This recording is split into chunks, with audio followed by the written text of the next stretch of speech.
Hello everyone, tonight we're stepping through the velvet curtain of history, into a palace where not every room is marked on the map. Silence was paid in gold, and some doors were locked from the inside, not for protection, but to keep the stories from escaping. We're discussing the secret room where King Ferdinand VII kept his most beloved concubines. A room so mysterious, even the walls refuse to echo. So before you get completely comfortable, take a moment to like the video and subscribe to the channel. Only if you genuinely enjoy what I do here. And leave a comment letting me know where you're listening from and what time it is there. I always find it fascinating to know who's joining this sleepy journey worldwide. Now turn off the lights, turn on a soft fan if you like that gentle noise, and let's glide into tonight's journey together. You are a servant, not the high-ranking kind with your key or a special title. You're the kind who shows up just when someone needs a wine tray, or someone to blame when a strange noise echoes after midnight. You live in the marble-floored corridors of the Spanish royal palace, and you've learned to walk softly, because the king doesn't like echoes, especially near that room. At first, you thought the rumors were just idle gossip during lunch breaks. In this palace, people speak of disappearing corridors, false doors, even a dining room that only appears when the chef laughs. But then, one stormy night, as you carried a tray of wine through the deserted northern wing, the torchlight flickered across the wall and you saw it. An old tapestry embroidered with a strange image, a crowned salamander. Curious, you lifted the edge of the tapestry. A narrow door. A brass handle, cold and damp like touching a frog's nose. You didn't have time to think before a woman appeared beside you, as if she had slipped out of the air. A beauty that made you forget to breathe. Her hair was loose, her eyes dreamy, and she felt as if she had seen all the world's stories and was no longer surprised by anything. She said, "He is waiting," then turned away and the door opened. You didn't step inside, just enough to glimpse a warm red glow, a velvet rug, a bare foot stepping into shadow, and faint music drifting like it came from an old music box. The door closed. You walked away wondering, did I see that? Or was it the kitchen wine? You told no one. But a few weeks later, a small card slid under your door. No name, just a single symbol. The crowned salamander. Inside it read, "Wine. Midnight." No one told you which wine to bring. But you chose the king's favorite, a deep crimson vintage from Naples, rich, elegant, so expensive that spilling a drop would mean digging your grave. You polished the tray 3 times. The glass was so clean it reflected the worry in your eyes. Near midnight, you walked the familiar halls, past the library, the stuffed animal room, and finally the northern corridor, where that tapestry hung. This time, the door was there. You took a tiny breath and knocked gently. The door opened. The room inside, strange, like a dream crafted by a retired French chef who had decided to study interior design. Lanterns hung from the ceiling, each flickering like it was breathing. A sweet scent, somewhere between orange blossom and cinnamon, filled your nose and almost made you forget you were carrying a tray. There were cushions, many cushions, and women, some are reading books, one strumming a harp so large it could have hidden a small library inside. Another was laughing, a soft laugh you weren't sure was real. No one looked directly at you, but you felt like they all knew you were there. One woman approached, perhaps the same as before, perhaps not. In this room, time and faces didn't follow any rules. She took the tray, nodded, and handed you a silver coin, thin as a cicada's wing. "For forgetting," she said. And then, you remember nothing else. The coin was still in your hand only when you returned to your room. On one side, the familiar crowned salamander. On the other hand, a line of text. "What the fire cannot burn, will learn to love it." That night, you didn't sleep. The next morning, no one said a word. You performed your duties. Polished shoes, chopped wood, pretended not to notice that the east wing was suddenly locked, or that the queen skipped breakfast, or that one of the palace cats refused to walk near the northern corridor. That evening, you rechecked the coin. Strangely, it was still warm. And you knew. Tomorrow night, you'd be summoned again. But this time, there would be someone else in that room, the king. And what you are about to witness may be something no one dares to speak of, not even in dreams. The following night, just as you were about to fake exhaustion to avoid scrubbing the bathhouse floor used by the royal attendants, another card slid under your door. Once again, the crowned salamander. But this time, the words no longer say, wine, midnight. Only one word, prepare. You had no idea what to prepare for, a speech, a dance, or the mental strength to be trapped with a flock of harp-playing, never-blinking women. Either way, you didn't have much time to wonder, because an hour later, a eunuch appeared at your door, draped in a purple velvet robe, gaze sharp as a fruit knife, and a perfume so overpowering it felt like you'd been incense-bathed against your will. "Follow me," he said, not sparing you a second glance. You followed like a duckling, chasing a flock of swans, just praying no one noticed your mismatched socks. A minor laundry accident, but deeply shameful in the palace. The door appeared again, that old tapestry looking like it had been waiting for you since morning. But this time you didn't knock. The eunuch gave a single nod, and the door opened by itself, as if it too was nervous about what was about to happen.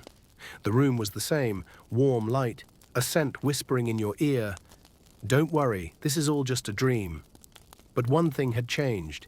He was sitting in the middle office, the room, King Ferdinand VII, in his nightclothes. Seriously, silk pajamas embroidered with gold thread, flowing like a miniature tent.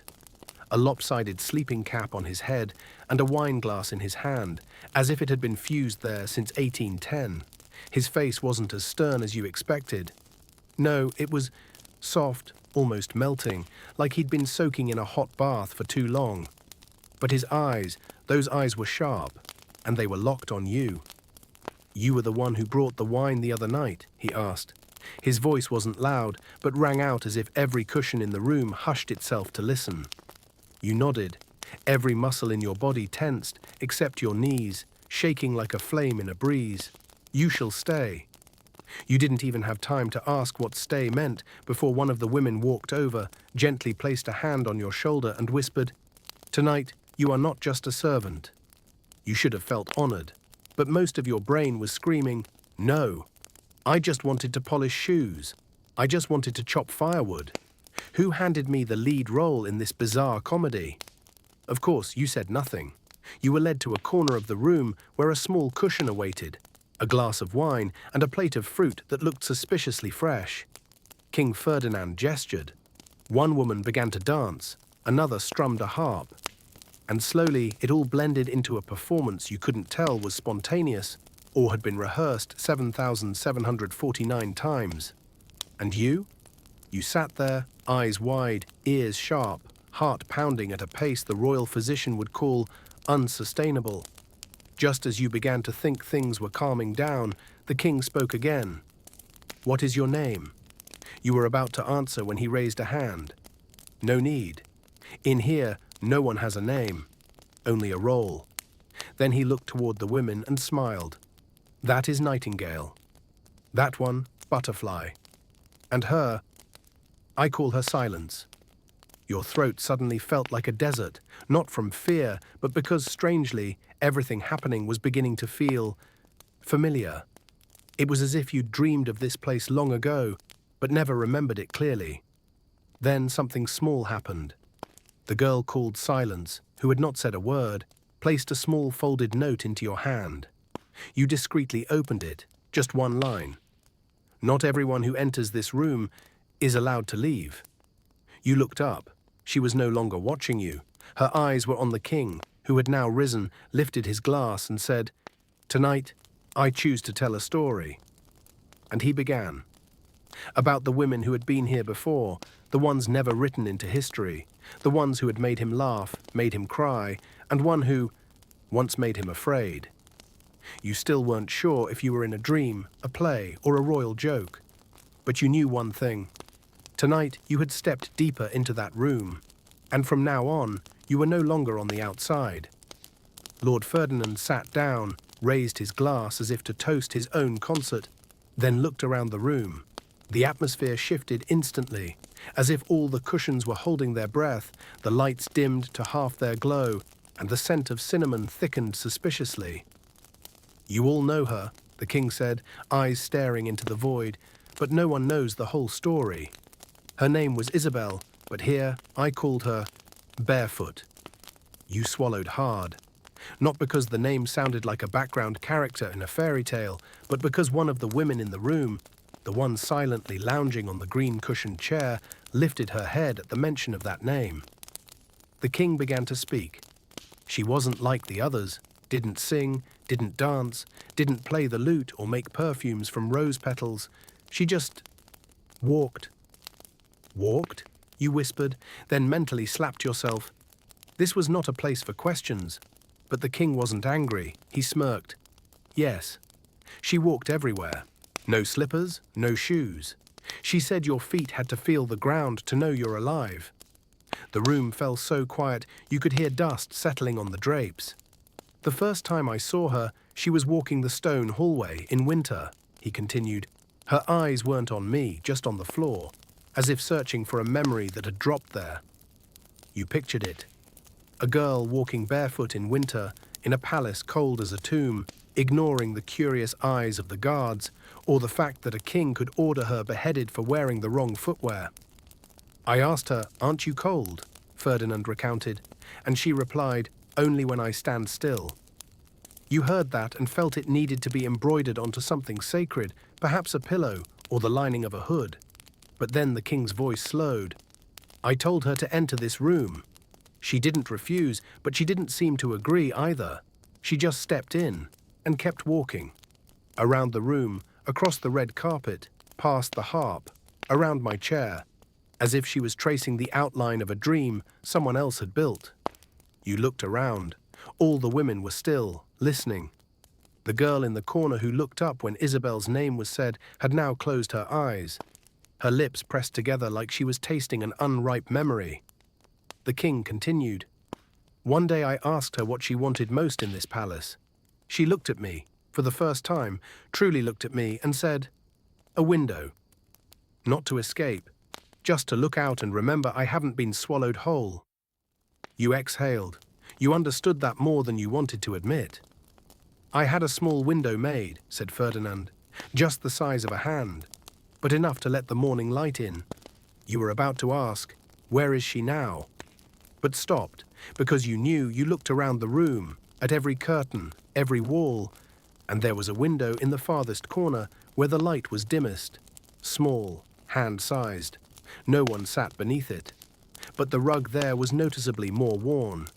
Then Ferdinand fell silent. His glass is now empty. He stared into his palm, as if recalling something too sacred to name. No one spoke, no one breathed too loudly, not even the ones who usually sighed as if it were a hobby. You bowed your head, unsure if it was out of respect, or simply because you no longer knew where else to look. And then something strange happened. The girl from earlier, the one who gave you the folded note known as silence, stood up. She walked to that little window in the corner. Then gently she placed a handkerchief on the floor. So light, almost invisible. Then she turned back and looked at you. Looked and smiled. Not a joyful smile, but the kind of smile you give someone who has just stepped one foot into a place no one ever truly returns from. When you returned to your room that night, everything was disturbingly normal. The oil lamp still flickered. Your shoe was still wet at the heel. The coin was still warm. You lay down, uncertain if you were the lucky one or the next one. Because in this palace, the scariest thing isn't what the king knows. It's what the women never tell. You don't remember when you fell asleep or how. All you know is that the next morning you woke up in your room, in your familiar little bed, with your left foot still cold, as always. There was no sign that you'd spent the night listening to the king tell a story about a barefoot girl, except for one detail, the handkerchief. It was tucked neatly in your pocket, clean, faintly scented with orange blossom and embroidered with a tiny symbol, the image of a door, slightly ajar. You put it away, not out of fear, but because you didn't know exactly what you were supposed to be afraid of. That night, there was no card, no message, but still you returned to that hallway. Something, part instinct, part curiosity glazed in honey, pulled you back. The tapestry was still there, the door still opened, this time as if it recognized you. You stepped inside, as light as breath. Inside, the lighting was dimmer than usual. A few lanterns had been snuffed, no music, no king. The women scattered about, one embroidering, one playing with a cat, another folding paper like she was about to host a secret origami exhibition. You were just about to tiptoe back out when a voice behind you spoke. "There's no summons tonight." You flinched, not from fear, but from recognition. It was her, the one called Silence. You turned. She was seated on a cushion near the small window, the same window mentioned in the story of Isabel Barefoot. "I knew you'd return," she said, not looking at you as she carefully tied a red thread around her pinky finger. You swallowed your emotions, part tension, part bewilderment. "You're not like the others," she continued. "Most servants just look and leave." But you listened. You opened your mouth to explain, to say something like, "I didn't mean to." But she raised a finger to her lips. "Shh. In this room, there are no justifications, only listening." Then she looked at you. "Do you want to know the rules?" You nodded. "Not the palace rules, not the queen's or the court's. I mean the unspoken rules of this room." You nodded again, cautiously. Tilting your head slightly left may help you understand better. She spoke slowly, as if each word had to be woven by hand. "In here, we never say anyone's name 3 times. We don't ask questions after midnight. And most important, no one is allowed to love the king." You frowned. That last rule sounded strange and a little sad. "Love is a luxury," she said. "And here, we're only allowed to survive." You looked around the room. Only now did you notice the ever-present smiles weren't joy. They were a habit. Masks worn long enough to feel like skin. "Has someone loved him before?" you whispered. She nodded, for the first time showing a sad smile, the kind of smile born not from forgetting, but from learning to stay quiet instead. "Isabel," you whispered. She froze, then nodded again, slowly. "She didn't break the rules," she said. "She just forgot this place doesn't allow hearts." You didn't know what to say. You were someone who polished shoes and poured wine. Not someone used to loving being forbidden, like tossing orange peels into a salt jar. Then she reached behind her and pulled out a small wooden box, old, with a rusted lock. She pushed it gently toward you. "Inside is an answer, but it can only be opened when you dream about it." You looked at the box. It felt light, but something inside you began to weigh more. She said nothing else, turned back to the window, and stared out. You stepped out of the room, box in hand, your head swimming with questions that refused to form answers. That night, you went back to your room, tried to sleep, but sleep didn't come. You didn't dream. Until just before dawn, when the distant bells of the cathedral rang. You dreamt of a woman walking barefoot down a hallway, slowly, holding a handkerchief embroidered with an open door. And behind her, another door, one that would never open again. You woke up, opened the box. Inside, nothing, except for a single slip of paper, with one line, "When the king laughs, be cautious. When he cries, run." All day you couldn't stop thinking about the box, about that line, "When the king laughs, be cautious. When he cries, run." It sounded like the over-dramatic warning of a fortune teller who watched too many plays. But in this palace, the over-dramatic was often just survival advice in disguise. You told yourself you wouldn't go back to the room. After all, you were just a tray carrier, not a royal detective. But the moment that thought crossed your mind, it started to rain, not a drizzle, but a heavy, persistent downpour, as if the sky couldn't decide whether to wash away the past or drown the present altogether. And you knew. You'd go back. That night, when you entered the secret room, the first thing you noticed was strange. Everyone was dressed in black. Even Butterfly, who once declared that black made her look like a jealous bat, was wrapped in a black shawl. The lights were dimmed further. The scent in the room had changed. No more orange blossom. Now it was damp wood and extinguished candles.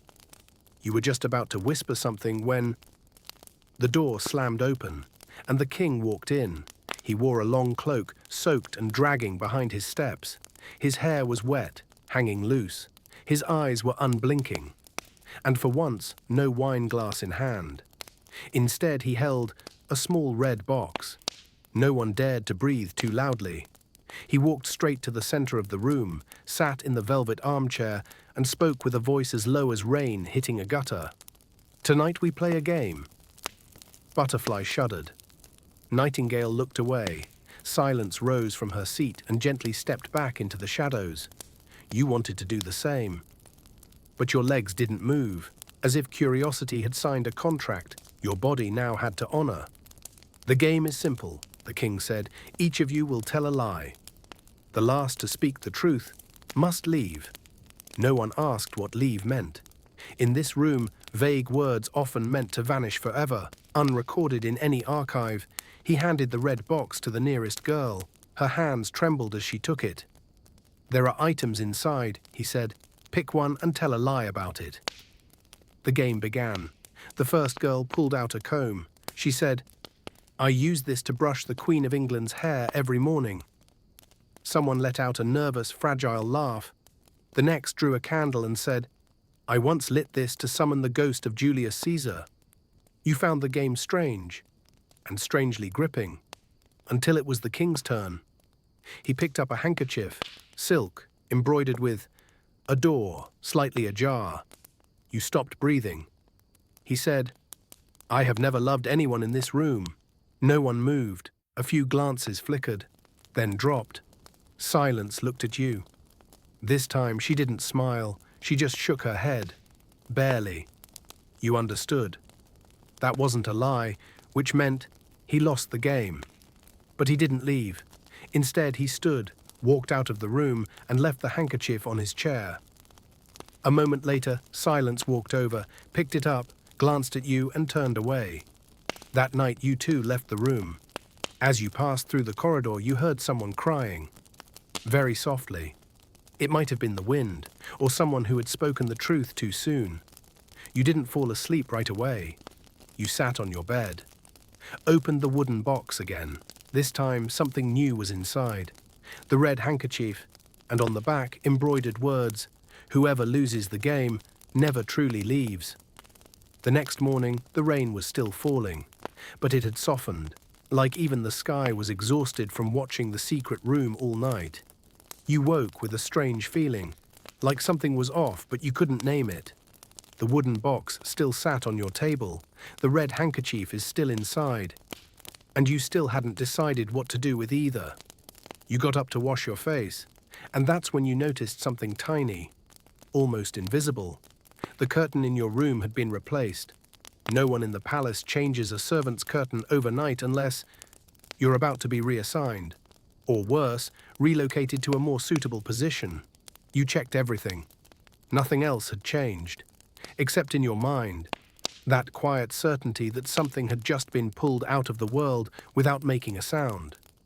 When you returned to the secret room that evening, you knew you hadn't imagined it, because one of the girls was missing. But no one mentioned her. No one asked. No one seemed to notice, except you. You strolled through the room, looking at each familiar face, each posture, each eye avoiding yours. The girl embroidering was still embroidering. The one folded paper was still folded. But the girl who played the harp, the one who smiled at you that first night, was gone. You remembered her face so clearly. Her long hair flowed like a waterfall. The way she always pressed the final note of her song with a finger that curved like it was touching something sacred. You whispered to the girl beside you, "Where is she?" She looked at you for a long time, then said, as if reciting something you were never supposed to forget, "Who?" You circled the room, almost ready to shout, "She was here. She was real. She played the harp. Her name was. You stopped. You couldn't remember her name. You tried. The image, yes. The smile, vivid. But the name, gone. It was as if someone had pulled the thread holding it in place, and the rest of your memory was slowly unraveling. You turned toward Silence. She sat still, eyes closed, meditating like a monk in a midnight market. You approached, whispering, "Where is she?" The harpist. Silence opened her eyes, slowly, quietly, then said in a voice so soft you weren't sure it was real, "That's the price of playing true." You froze, then remembered last night's game.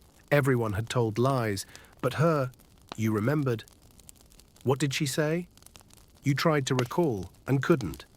That night, you returned to your room, head spinning. You tried writing down a description of her. Each time, the ink faded, as if blown away by the wind, even though the window was shut. Finally, you tried to write her name. Your pen hovered mid-air. There was no name, nothing at all. And you realized the most terrifying part wasn't that no one remembered her. The world had adjusted itself as if she had never existed. A flower pot now replaced her chair. The harp was gone. The melody she often played, no one remembered it. Only one thing remained. You remembered. You, the wine carrier, the shoe polisher, the one not meant to know too much. We were now the only ones who knew that a soul once existed in that room and was slowly dissolving from everyone's memory. You opened the wooden box. The red handkerchief was still there, but beneath it this time lay a single harp string, snapped, curled like a sleeping snake. You picked it up. Your hand trembled, and there was a faint stain on that string, not blood, not dust, more like memory being wiped clean. You looked into the mirror. For the first time in weeks, your eyes were red, but not from sadness. From trying to remember someone the world had decided to forget beautifully. You wake in the middle of the night, not because of a nightmare, but because you dreamed of nothing. A void, like a room cleared after a secret party. No sound, no image, no trace of her. You sit up. The wooden box is still there, the red handkerchief, the broken string, all untouched. You gently rest your hand on them, as if by holding them long enough, memory might return. But no, it only deepens the silence, as if the world itself is whispering, "Stop remembering." That evening, no card arrives, no summons. But you go anyway, because you know, if you don't return to that room, one day you'll vanish too, and no one will even think to ask why. When you step into the secret room, the air has changed. No longer heavy, no longer cold, but expectant, as if everyone's waiting for tonight's performance and you haven't read the script. The king is already seated in his usual chair, wine glass in hand, smiling wider than ever before, more dangerously. Tonight, he says, I will not tell stories about them anymore. He gestures to the girls seated in a circle like an orchestra waiting for the first note. Tonight, I tell your story. You. You? Before you can react, one girl steps forward to pour wine. Another brings the king a scroll tied with a violet ribbon. He opens it, smirks. Tonight's tale is called The Servant Who Remembered Too Much. You want to speak, protest, explain, flee, anything that doesn't involve being the centerpiece of royal storytelling, but you stay seated, because once you're inside the circle, the king begins. There was a small servant who stepped into a room that was never meant for him. No one chose him, no one needed him, and yet, he returned. His voice is silk, but sharp as a razor. At first he only watched, but then he remembered. He remembered things no one asked him to. Names the wind had already stolen. He thought memory was a virtue, but he didn't understand. He looks at you directly. In this room, memory is gunpowder. You feel everyone's gaze turn toward you. Not hostile, but expectant. As if you've entered a ritual they all know, and you don't. Silence sits across from you, holding a small piece of paper folded into a bird. She lets it go. A breeze, from nowhere, carries it across the floor to your feet. You pick it up. On its wing, a single line. If they tell it wrong, don't correct them. Just stay silent and survive. The king continues.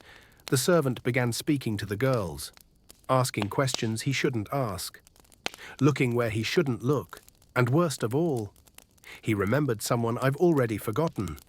You grip the paper bird. The room stills, one collective breath held too long. And so, the king says, sipping his wine, he will be the next storyteller. All eyes turn to you again. Stand, the king commands. You rise, hands trembling. You will tell a story, he says. It doesn't have to be true. It only needs to be interesting. You swallow. In your mind, broken fragments whirl, harp notes, her eyes, the snapped string, the red handkerchief. You take a breath and begin. There was a girl who played music that no one now remembers, but I do. I remember how she always landed on the right final note, as if that note was the only thing keeping this room from falling into eternal silence. The room is still. You continue. She vanished. No one asked, but I remember. And because I remember, I am still here. You don't know why you said it, but the words are out now. You lift your gaze. The king is smiling, but not in mockery, in interest. Very well, he says. You live another night. You sit back down. Your whole body feels like it ran 4 laps around the training yard. Silence leans over, places a hand gently on your shoulder, and whispers, "Be careful." From now on, every word you speak is a new string. That night, you didn't return to your room right away. You stayed in the secret room longer than usual until everyone had quietly drifted away to their cushions or vanished into corners like wisps of smoke. The king had left long ago. No farewell. No parting glance, not even his usual half-finished wine glass. An unsettling detail that left you unsure whether to feel relieved or more afraid. The air in the room after the strange storytelling felt different. Like a rain had passed through, not drenching anyone, but leaving every heart soaking wet. You were just about to slip away when silence looked at you. She didn't speak, just met your eyes. You walked toward her and noticed others beginning to gather too. Nightingale, Butterfly, the paper folder, the girl who embroidered. Each brought something small, a fan, a book, a vial of oil, a miniature painting. No one spoke. Until Butterfly broke the silence, her voice no longer glittering like her name, but soft, honest, and a little tired. It's been a long time since anyone told the truth. You said nothing, not because you had nothing to say, but because you understood, deeply. In this room, the truth wasn't valuable. It was boxed up, locked in a drawer, dusted with forgetfulness, and labeled, "Do not open." But tonight you had opened one. The paper folder spoke. You remember her name, the harpist. You were about to nod, but stopped. Number you didn't remember. You remembered the music, her posture. The final note held the whole room together. But her name, gone. You whispered, "I only remember, that I once remembered." They nodded as if that alone was enough courage to be seen. The embroiderer gently placed down her needle and said, "We've all remembered someone. Something. But the longer we stay in this room, the more of ourselves it erases." She pulled out a handkerchief, worn, frayed at the silver edges. Embroidered on it were the words, "My name is," and beneath it, nothing. You froze. They hadn't just forgotten others' names. They had begun to forget their own. You looked around. Each girl held something that may once have carried a name, a blank notebook, a fan without inscription, a wooden tag, its letters faded beyond reading. "Does the king know?" You asked softly. Nightingale let out a laugh, dry as wind brushing old leaves. "He's the one who designed it," she continued. "Whenever a girl starts remembering too much, he tells a story. And in the story, she becomes fiction, a character, something inspired by true events. And then," the paper folder added, "everyone forgets her. Slowly, gently, no blood, no screams, just fading." You shivered, not from fear, but from the growing awareness that you too were beginning to fade. You couldn't remember the harpist's name. You couldn't recall the scent of the orange blossom that drifted through this room. You were forgetting why you even started paying attention to this place. Finally, Silence spoke. Not with her mouth, with her hands. She gave you a box, smaller than the wooden one, lighter, brighter. On the lid, engraved in delicate lettering, "For the last one who still remembers." You didn't open it. Not yet. You just held it as if cradling what little you had left. Then the girls began to drift away. No more words, none needed. Because after a night like this, silence was the only way left to protect what remains. On the walk back, you looked up at the starless sky. And you knew, starting tomorrow, someone else would begin to fade. You didn't know if that someone would be you. That morning, it wasn't the cathedral bells that woke you, nor the palace cat scratching at your door, demanding breakfast before the world rubbed its eyes. It was the knock, firm, deliberate, from a royal eunuch, a high-ranking one. He wore a deep violet robe and held a scroll in one hand, his expression as stern as if he'd swallowed the whole royal law book. "The king requests your presence," he said, "immediately." It took you 2 seconds to confirm this wasn't a dream, and 5 more to find 2 socks of matching color. You were dazed on the walk to the Grand Palace, where you're usually only allowed to polish columns and avoid eye contact with statues. The king, summoning you, in broad daylight. No version of this sounded safe. You were led through marble corridors where the morning light painted everything differently. No flickering torchlight, no mysterious fragrances, just the smell of reality. Cold, dustless. You stopped at the great doors of the king's private study. Rumors said even the queen wasn't allowed past them. Then you were led in, and the first thing you saw was the king, writing, by hand. He sat hunched over his desk, brow slightly furrowed, as though digging through memory, or crafting lines for a play no one would ever see.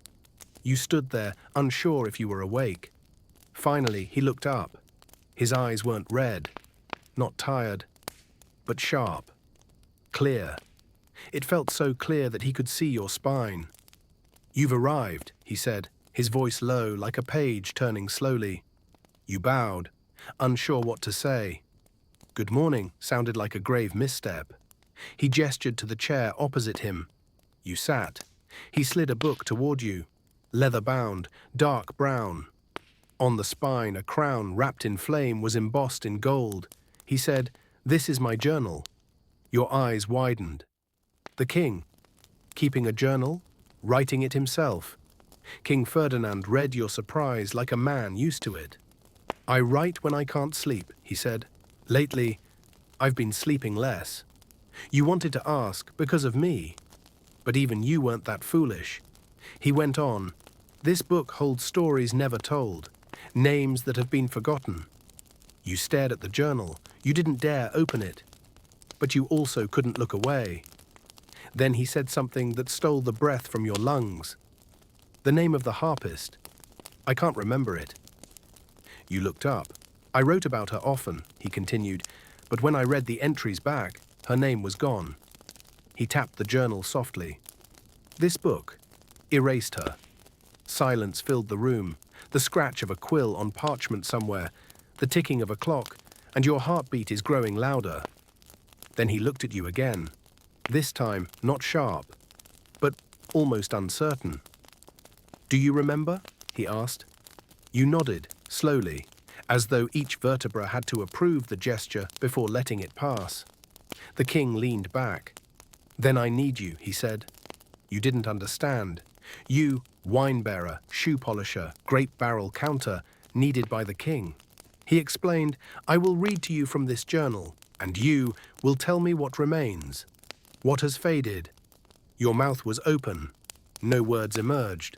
"Because I fear," he said, "that even I am fading from my own story." You nodded, not because you fully understood, but because something inside you whispered.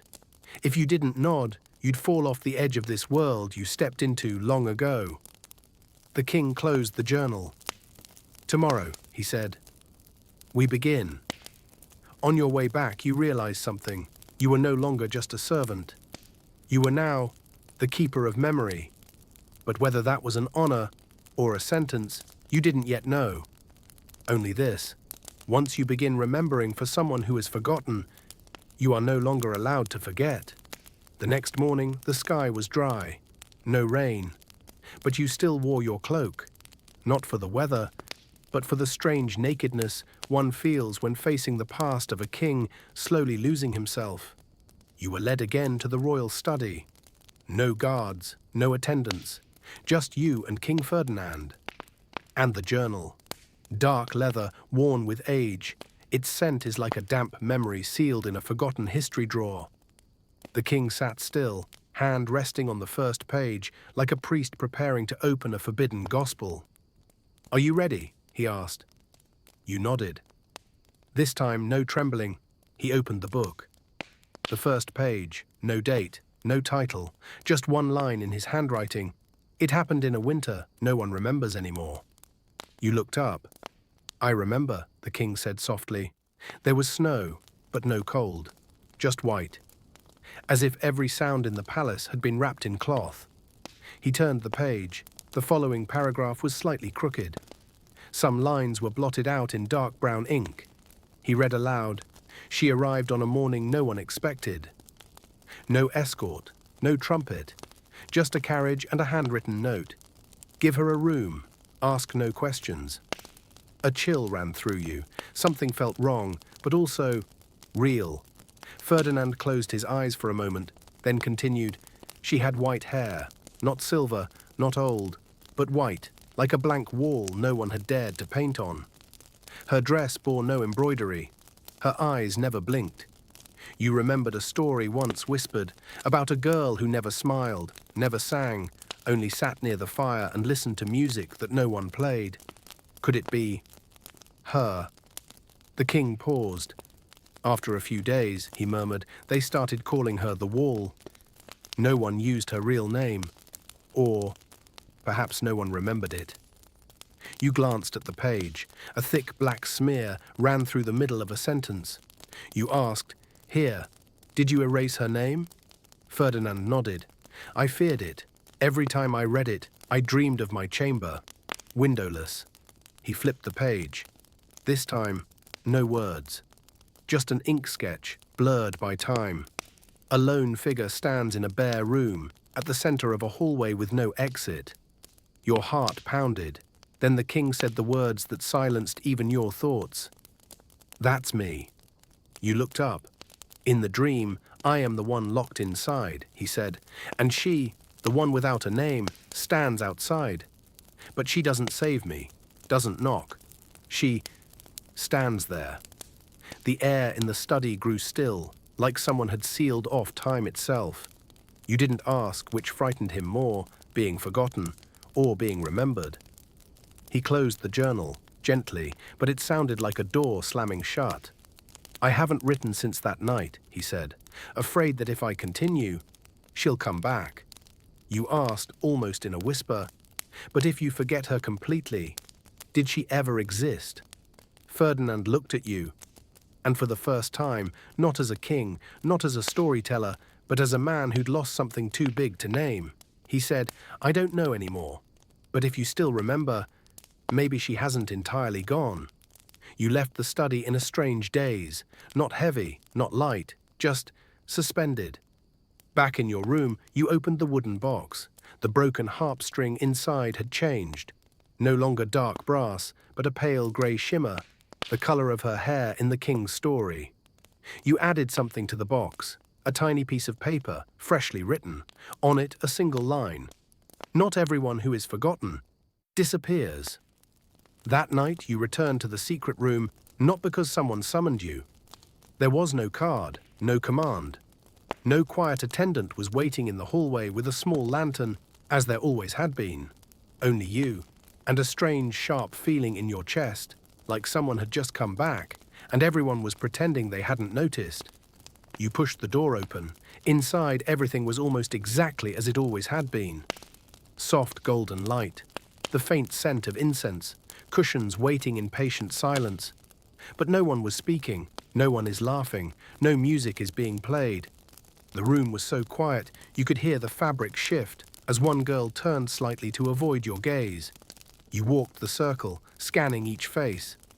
The paper folder was folding nothing, just staring into the far corner where an old chair had sat empty for what felt like forever. No one sat there now, but no one dared sit there anymore. You whispered, "Did something happen?"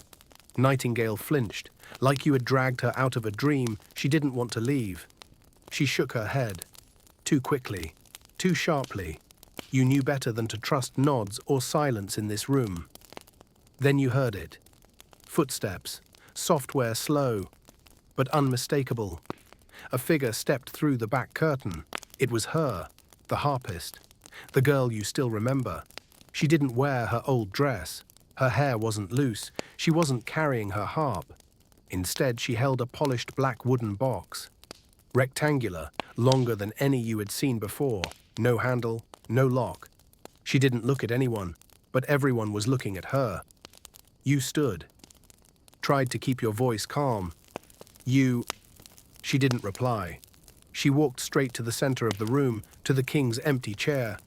She placed the box on the cushion, said nothing. You looked around. No one moved. Even Silence, the most composed of them, was staring at the box as if it might detonate. You asked gently, "What's inside?" And for the first time, the harpist answered. Her voice was fine as thread. "Stories that haven't been erased yet." The air froze. The paper folder shot to her feet.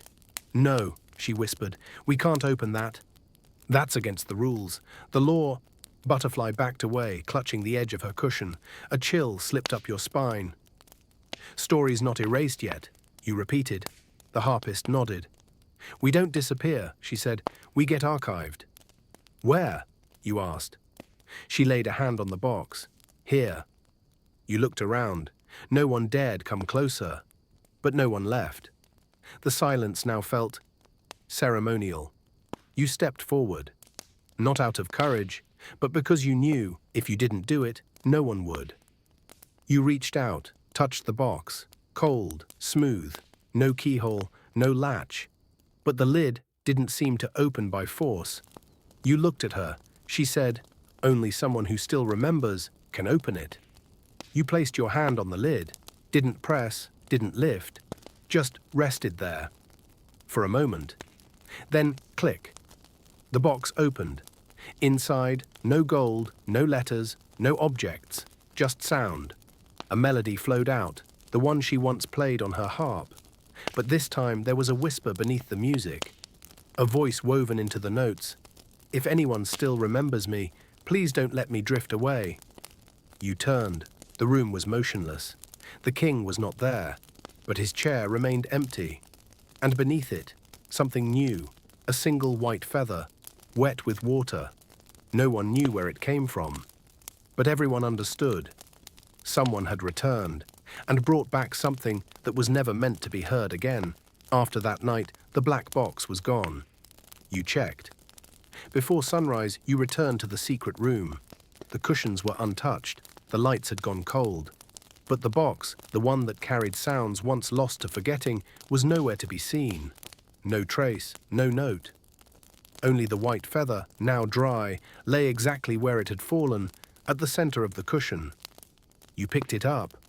Software light, as if it had once been part of a memory that had turned itself into an object. You slipped it into your sleeve. Because you understood, from now on, even the most minor details might be clues for survival. That afternoon, while chopping firewood behind the palace, a strange task, especially in mid-July, silence appeared. No words, no nod. She placed something on your pile of logs, a carrot. You almost laughed, thinking it was a joke poorly told. But then you saw it, pale orange. The top snapped off. A smudge of black ink near the tip. A signal, used long ago between the girls, a summons for a secret gathering. You swallowed hard, then nodded. That night you were led to a room you'd never seen before, an old wine cellar buried deep beneath the back kitchens. a place rumored to house rats the size of cats and mushrooms that grew straight from the brick. Inside, not wine, but 12 cushions are arranged in a circle, one large candle in the center, and the girls. No makeup, no silk robes. They sat like spirits who had shed their roles, returning to whatever was left of their authentic selves. You were invited to sit. No one spoke first. Finally, Butterfly whispered, "We have to decide." Nightingale said, "To keep the memory alive is to challenge the king directly." The embroiderer added, "But to destroy the box is to kill the ones who once were part of us." The paper folder murmured, "If the king finds out we're preserving what he chose to forget, then we will be the next memory erased." The harpist, the one who had returned the box, sat silent. Her gaze didn't settle on anyone. It felt like she was here and somewhere else. You asked, "Where is the box now?" She looked up. Her voice was light, almost like a song. "Not where anyone can find it, but not where it can be forgotten either." Before you could ask what that meant, Silence held up a slip of paper. You read it aloud. "We don't need to be remembered forever, only by someone who doesn't forget too soon." Everyone nodded, as if they understood. This wasn't about choosing who wins. It was about choosing someone who believes that memory matters more than power, and that someone was you. The paper folder stepped forward, placed something in your hand, a small key. Blackened brass. Its head is engraved with a crowned salamander. "You keep it," she said, "but don't open anything. Not unless—" "Unless what?" you asked. She replied, "Unless no one else remembers. Not even you." The meeting ended in silence. No goodbyes. No one walked out together. They vanished into the shadows like ink fading in water. You placed the key inside your shirt, beside the white feather. That night you slept. For the first time in many nights, you dreamed of a voice. You didn't know who it belonged to. You didn't know the melody, but it was warm. And in the dream, you heard a single line floating in the twilight of your mind. Memory doesn't disappear. It just chooses someone to hide inside. You were summoned to the king's study again, but this time it was unlike any time before. No eunuch to escort you, no guard at the door, only a folded letter placed neatly on your breakfast tray. The handwriting tilted slightly, as if written in the middle of sleep. "Today I will tell a story. No need for memory, only for someone who does not react. F." You folded the note and slipped it into your sleeve. It didn't say when, but you knew. It meant now. The study was dimmer than usual, curtains drawn, no fire in the hearth. On the desk, a worn leather book, not the journal you knew, older, thinner, its edges stained as though once soaked in silence and left to dry beneath time itself. The king sat waiting, no wine, no pen, just one object before him, a small silver ring, plain, unpolished, no stone, no carving. He didn't look at you as you entered. He said, "Don't sit. This story isn't long, but if you sit, I won't be able to finish it." You stood, hands gently clasped behind your back, not out of formality, but because you realized your hands were shaking. He picked up the ring. "She was in the room before I ever was." You froze, before him. "That room," he said, "I didn't create it. She found it." He rolled the ring between his fingers. "I wasn't yet king, just an unwanted prince, unloved, inconvenient. I used to get lost on purpose, so I wouldn't have to attend banquets where everyone pretended I didn't exist." You looked at him and saw a child in his eyes for the first time. An old child, trapped in a memory no one had asked about for decades. "I found the room by following a song." "Was it real?" you asked before you could stop yourself. He smiled, not sad, not amused, like someone who's grown used to people arriving late to a belief. She was singing, alone in the room. No accompaniment, no audience, as if the melody itself was holding the walls together. "Who was she?" you asked. He paused, then said, "No one knows. No records, no papers, just there." You exhaled. "I gave her a name, but I never said it aloud." You didn't understand. Why not speak it? He answered before you could ask. I feared that if I named her, she would realize she was real, and then she'd leave. There was no logic in that. But logic was never the price of truth in a room where memory was buried in silence. I returned to the room each night, he continued, snuck out of the palace, to listen. She never looked at me, never asked who I was, never invited me, never turned me away. One night I asked her, "Why don't you leave this place?" You said nothing. The king whispered, "Because you need it more than I do," she answered. That was the first thing she ever said, and the last. The next morning she was gone, no trace, only this silver ring placed in the center of the floor, right where she used to sit and sing. You looked at the ring, simple, modest, but inside its band, something was etched. "Is that her name?" you asked. He nodded lightly, like confessing to the wind. "Have you ever read it?" you asked. He shook his head. "Never, and I never will." Your throat tightened, because you understood. Her name still existed, but only for the one brave enough to face the cost of remembering. He gently slid the ring toward you. "Keep it," he said, "but don't look inside. Not yet." You took it. Your fingers brushed his, cold, but steady. "If one day I forget who I am," he said, "whisper her name in my ear. If I cry, that means I'm still human." You nodded, and left without a word. In your hand, a ring no one dared to name, and inside you, a question growing louder. What happens if you are the one who speaks her name first? From the earliest hours of the morning, the palace was alive with whispers.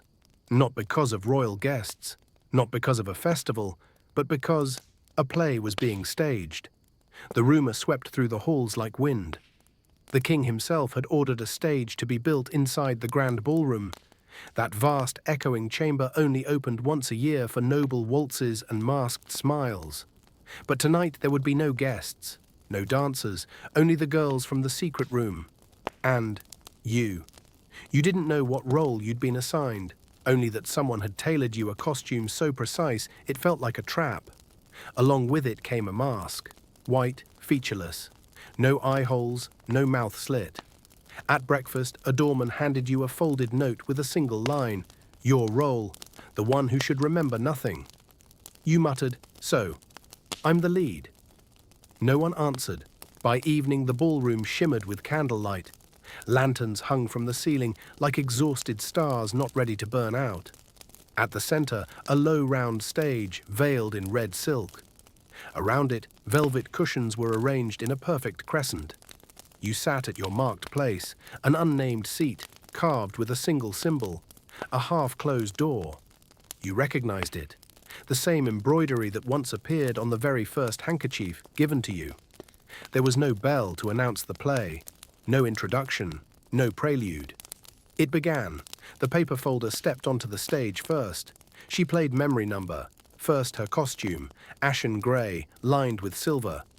In her hand a folding fan. Each time she snapped it open, it revealed a line of text.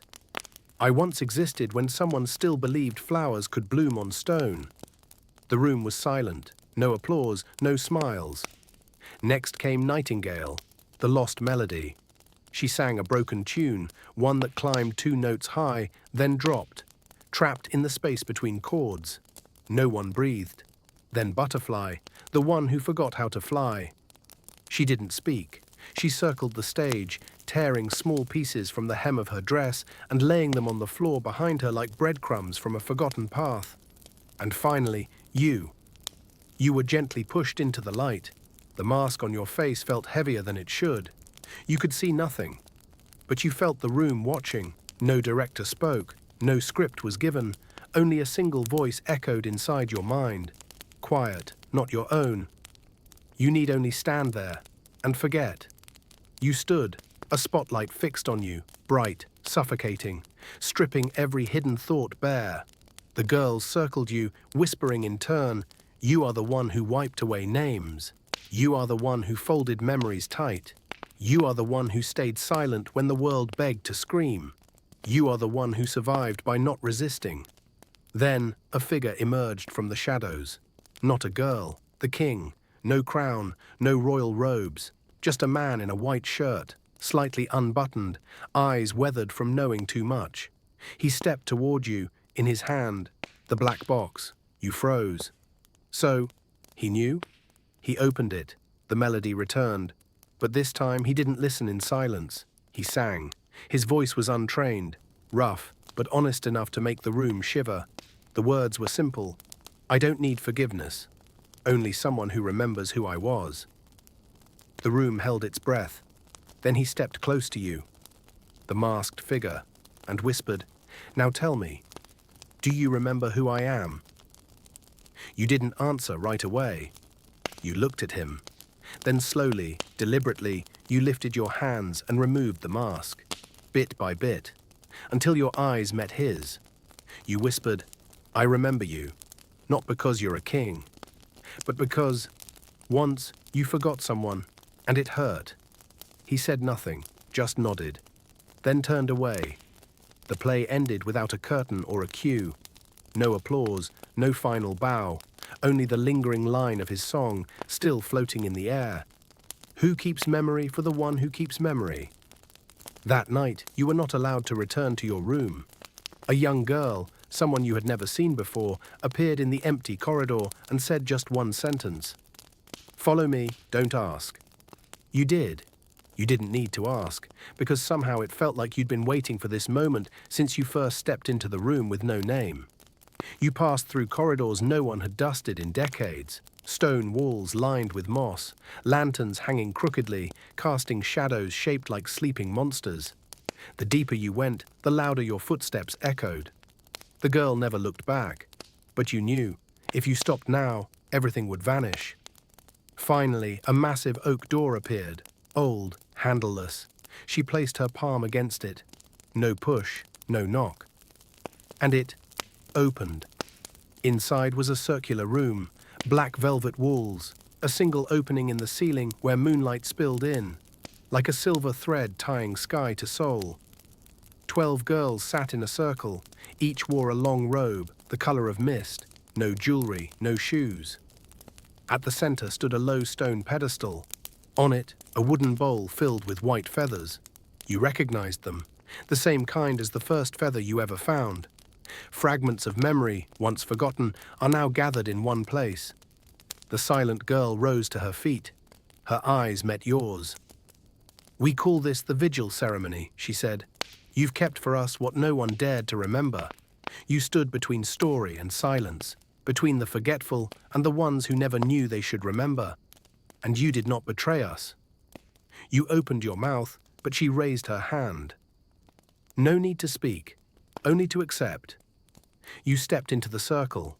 Wind drifted through the hole in the ceiling, soft, but strong enough to lift the feathers gently into the air, as if something long buried was about to rise.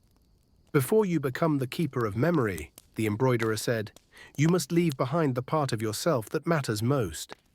Not something you own, Butterfly added, but a feeling, something that makes you who you are. You won't lose it completely, Nightingale whispered, but it will no longer be within reach, not every day.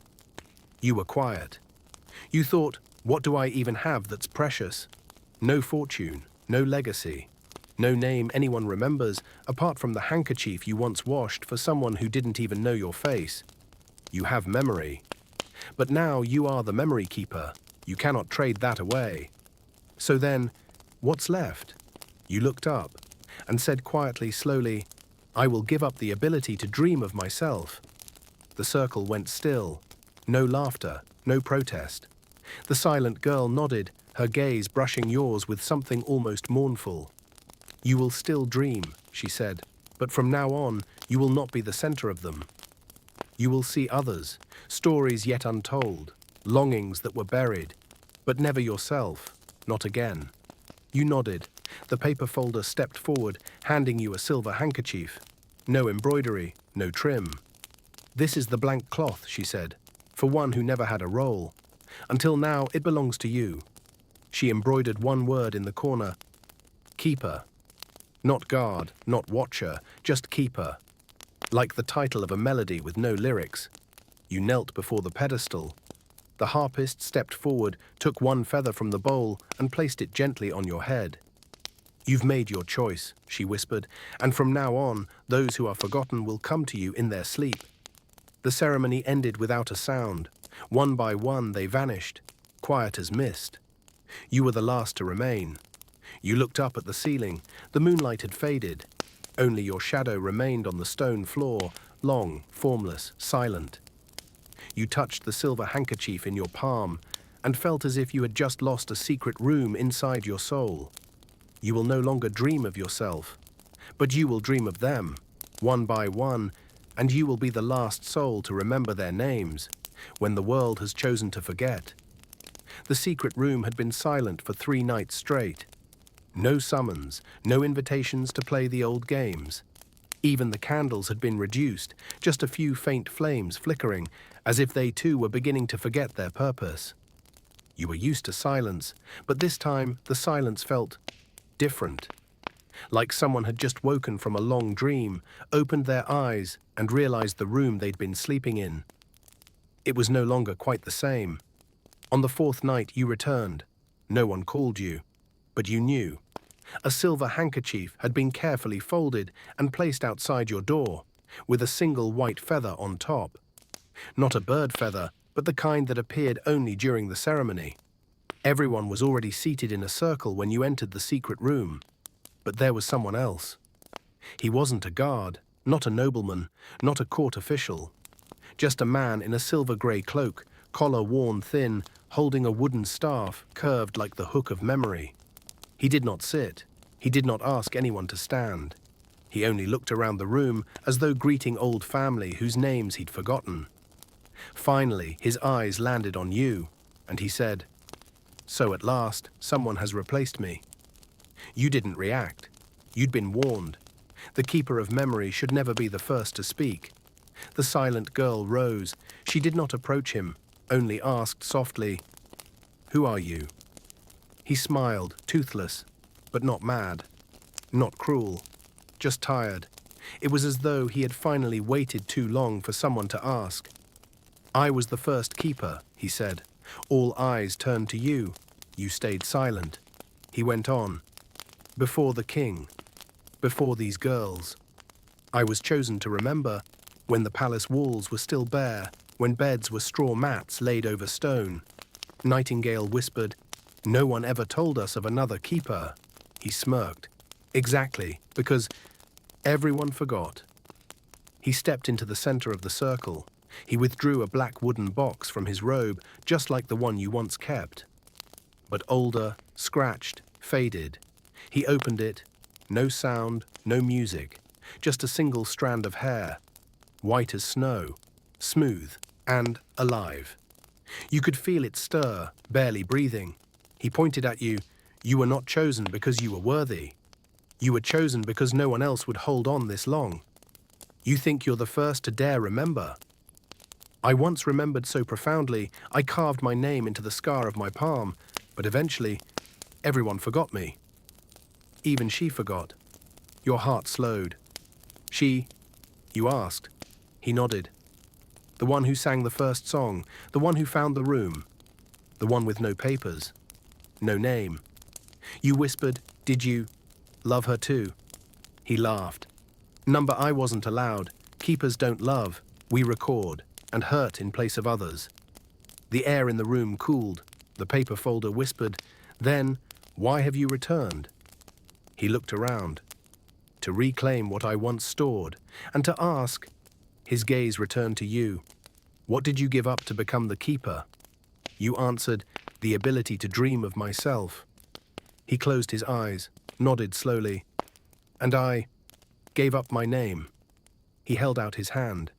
"Take this strand. If the day ever comes when you forget who you are, it will whisper your truth back to you." You took it. Soft as mist, warm, like a memory refusing to fade. He turned away. No goodbye, no vanishing act. He stepped into the wall, like walking into an old photograph. The room was still for a long time. Then the silent girl spoke, rare, solemn. "If there was a first keeper, then one day there will be a last. You curled your fingers gently around the strand of hair, and for the first time, you feared that the last, it might be you. That morning, the air was strangely cold. No rain, no wind. Just a subtle chill, as if someone had cracked open an ancient door of time and let the breath of old memories slip down the hallway. You were wiping dew off the wooden window frame when you heard a familiar voice. A girl from the secret room who always fetched the morning tea. Her name was Swong. Not because of the cold, but because her voice always felt like morning mist, vanishing the moment you tried to hold it. But today, when she entered with the silver teapot, everyone fell silent. Not because she was late, but because she didn't speak. Nightingale was the first to ask, "Did you brew this tea?" She nodded. No smile, no yes. Just a nod. The paper folder frowned. "Are you feeling unwell?" Swong pressed her lips together, then nodded again. You studied her closely. No signs of illness, no sadness, no tears resting at the corners of her eyes. Only absence, like a melody missing its opening note. You stepped closer, offering her a handkerchief. "Are you all right?" She nodded, smiled faintly. You whispered, very softly, "Do you realize? You haven't said a single word since you walked in." This time she didn't nod. She only looked at you, eyes wide, like a child who just realized they'd forgotten their name somewhere in a dream. She opened her mouth. No sound, nothing, only silence, with a shape. You led her out of the room. The butterfly moved to follow, but the silent girl raised her hand to stop her. "Let him," she said. "If anyone can see what's missing, it's him." You took Swong down the long corridor into the old kitchen, the place where you used to sleep when you first arrived at the palace. You sat beside her. "Do you remember your voice?" She nodded. "Do you remember that you used to sing?" Another nod. "Can you hear yourself in your mind?" She hesitated, then shook her head. You reached into your pocket, pulled out a piece of fabric, not ordinary cloth, an unfinished scrap from the laundry basket in the secret room. You had already stitched something onto it. "If you lose your voice, speak in shape." You handed her a needle and pointed to the corner of the fabric. She stared for a moment, then began to stitch. The first 3 strokes trembled. The next 3 are steady. By the 7th stitch, a shape began to bloom. A flower, unnamed but familiar. She kept going, a petal, then 2. Then words, tiny tilted letters. "I can hear myself, but I can't reach." You drew in a breath. She wasn't losing her mind. She was being separated from herself. You remembered the first keeper's words, "Some memories never vanish. They hide in the place we least expect, inside ourselves." You took out the silver handkerchief, the mark of your role as keeper, folded it 3 times, then drew out the white strand of hair he once gave you. You placed it into Swong's palm. The moment she touched it, her eyes closed. She tilted her head, listening to something no one else could hear. 1 second, 2, 3. Then she smiled, no sound, but her lips curved gently, as if her voice had returned, but I was still waiting in line to come out. You whispered, "Don't rush. You're not lost. You need to wait. Voices don't disappear. They pause to breathe." She nodded, and for the first time that morning, she whispered a word, software but clear. "Thank you." You stood. She stood with you. You didn't guide her back to the secret room. You let her walk ahead. Because now you knew. From this day forward, those who had lost a part of themselves would find it again, but only if someone could see what they were missing. And that was it, your new role. That night, there was no bell, no knock at the door, only this. The king was already there when you returned to your room after dinner. He sat in the dark. No candles, wine, or secretary, just an old oak chair and an unlit candle. You froze. He looked at you as if he'd been there for a long time. Then he said, no greeting, no explanation. "I can't remember my father's face anymore." You didn't respond. Not because you didn't know what to say, but because, for the first time, he didn't say my father or the king. Just my father. Plain. Bare, like someone slowly losing their roots, not by a clean cut, but by a deliberate fading. He continued, his voice sinking like a man retelling a sleepwalk. I remember he was tall. Very tall. But now, each time I try to picture him, he shrinks. Sometimes his hair is grey, sometimes red, eyes grey, then brown. Each passing day, he changes. I don't know if I'm remembering wrong, or if someone is adjusting my memory. You quietly sat down, took out your blank notebook, the one without lines, meant to record things others forget. You asked gently, "Have you dreamt of him recently?"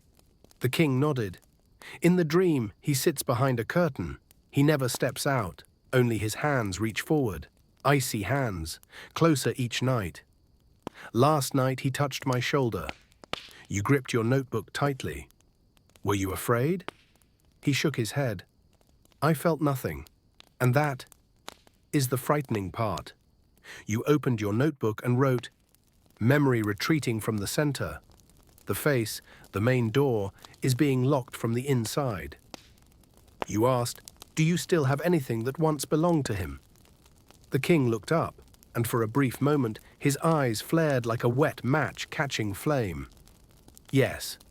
He opened a drawer and pulled out a yellowed handkerchief. At one corner, a single embroidered letter, R. You asked softly, "R is?" "Raphael," he said. His real name. No one in the palace used it. But my mother whispered it once when she thought I was asleep. You reached for the cloth, soft where cold, and heavy. Not in weight, but in the way a broken promise can weigh. You set it on the table. What do you feel when you hold it?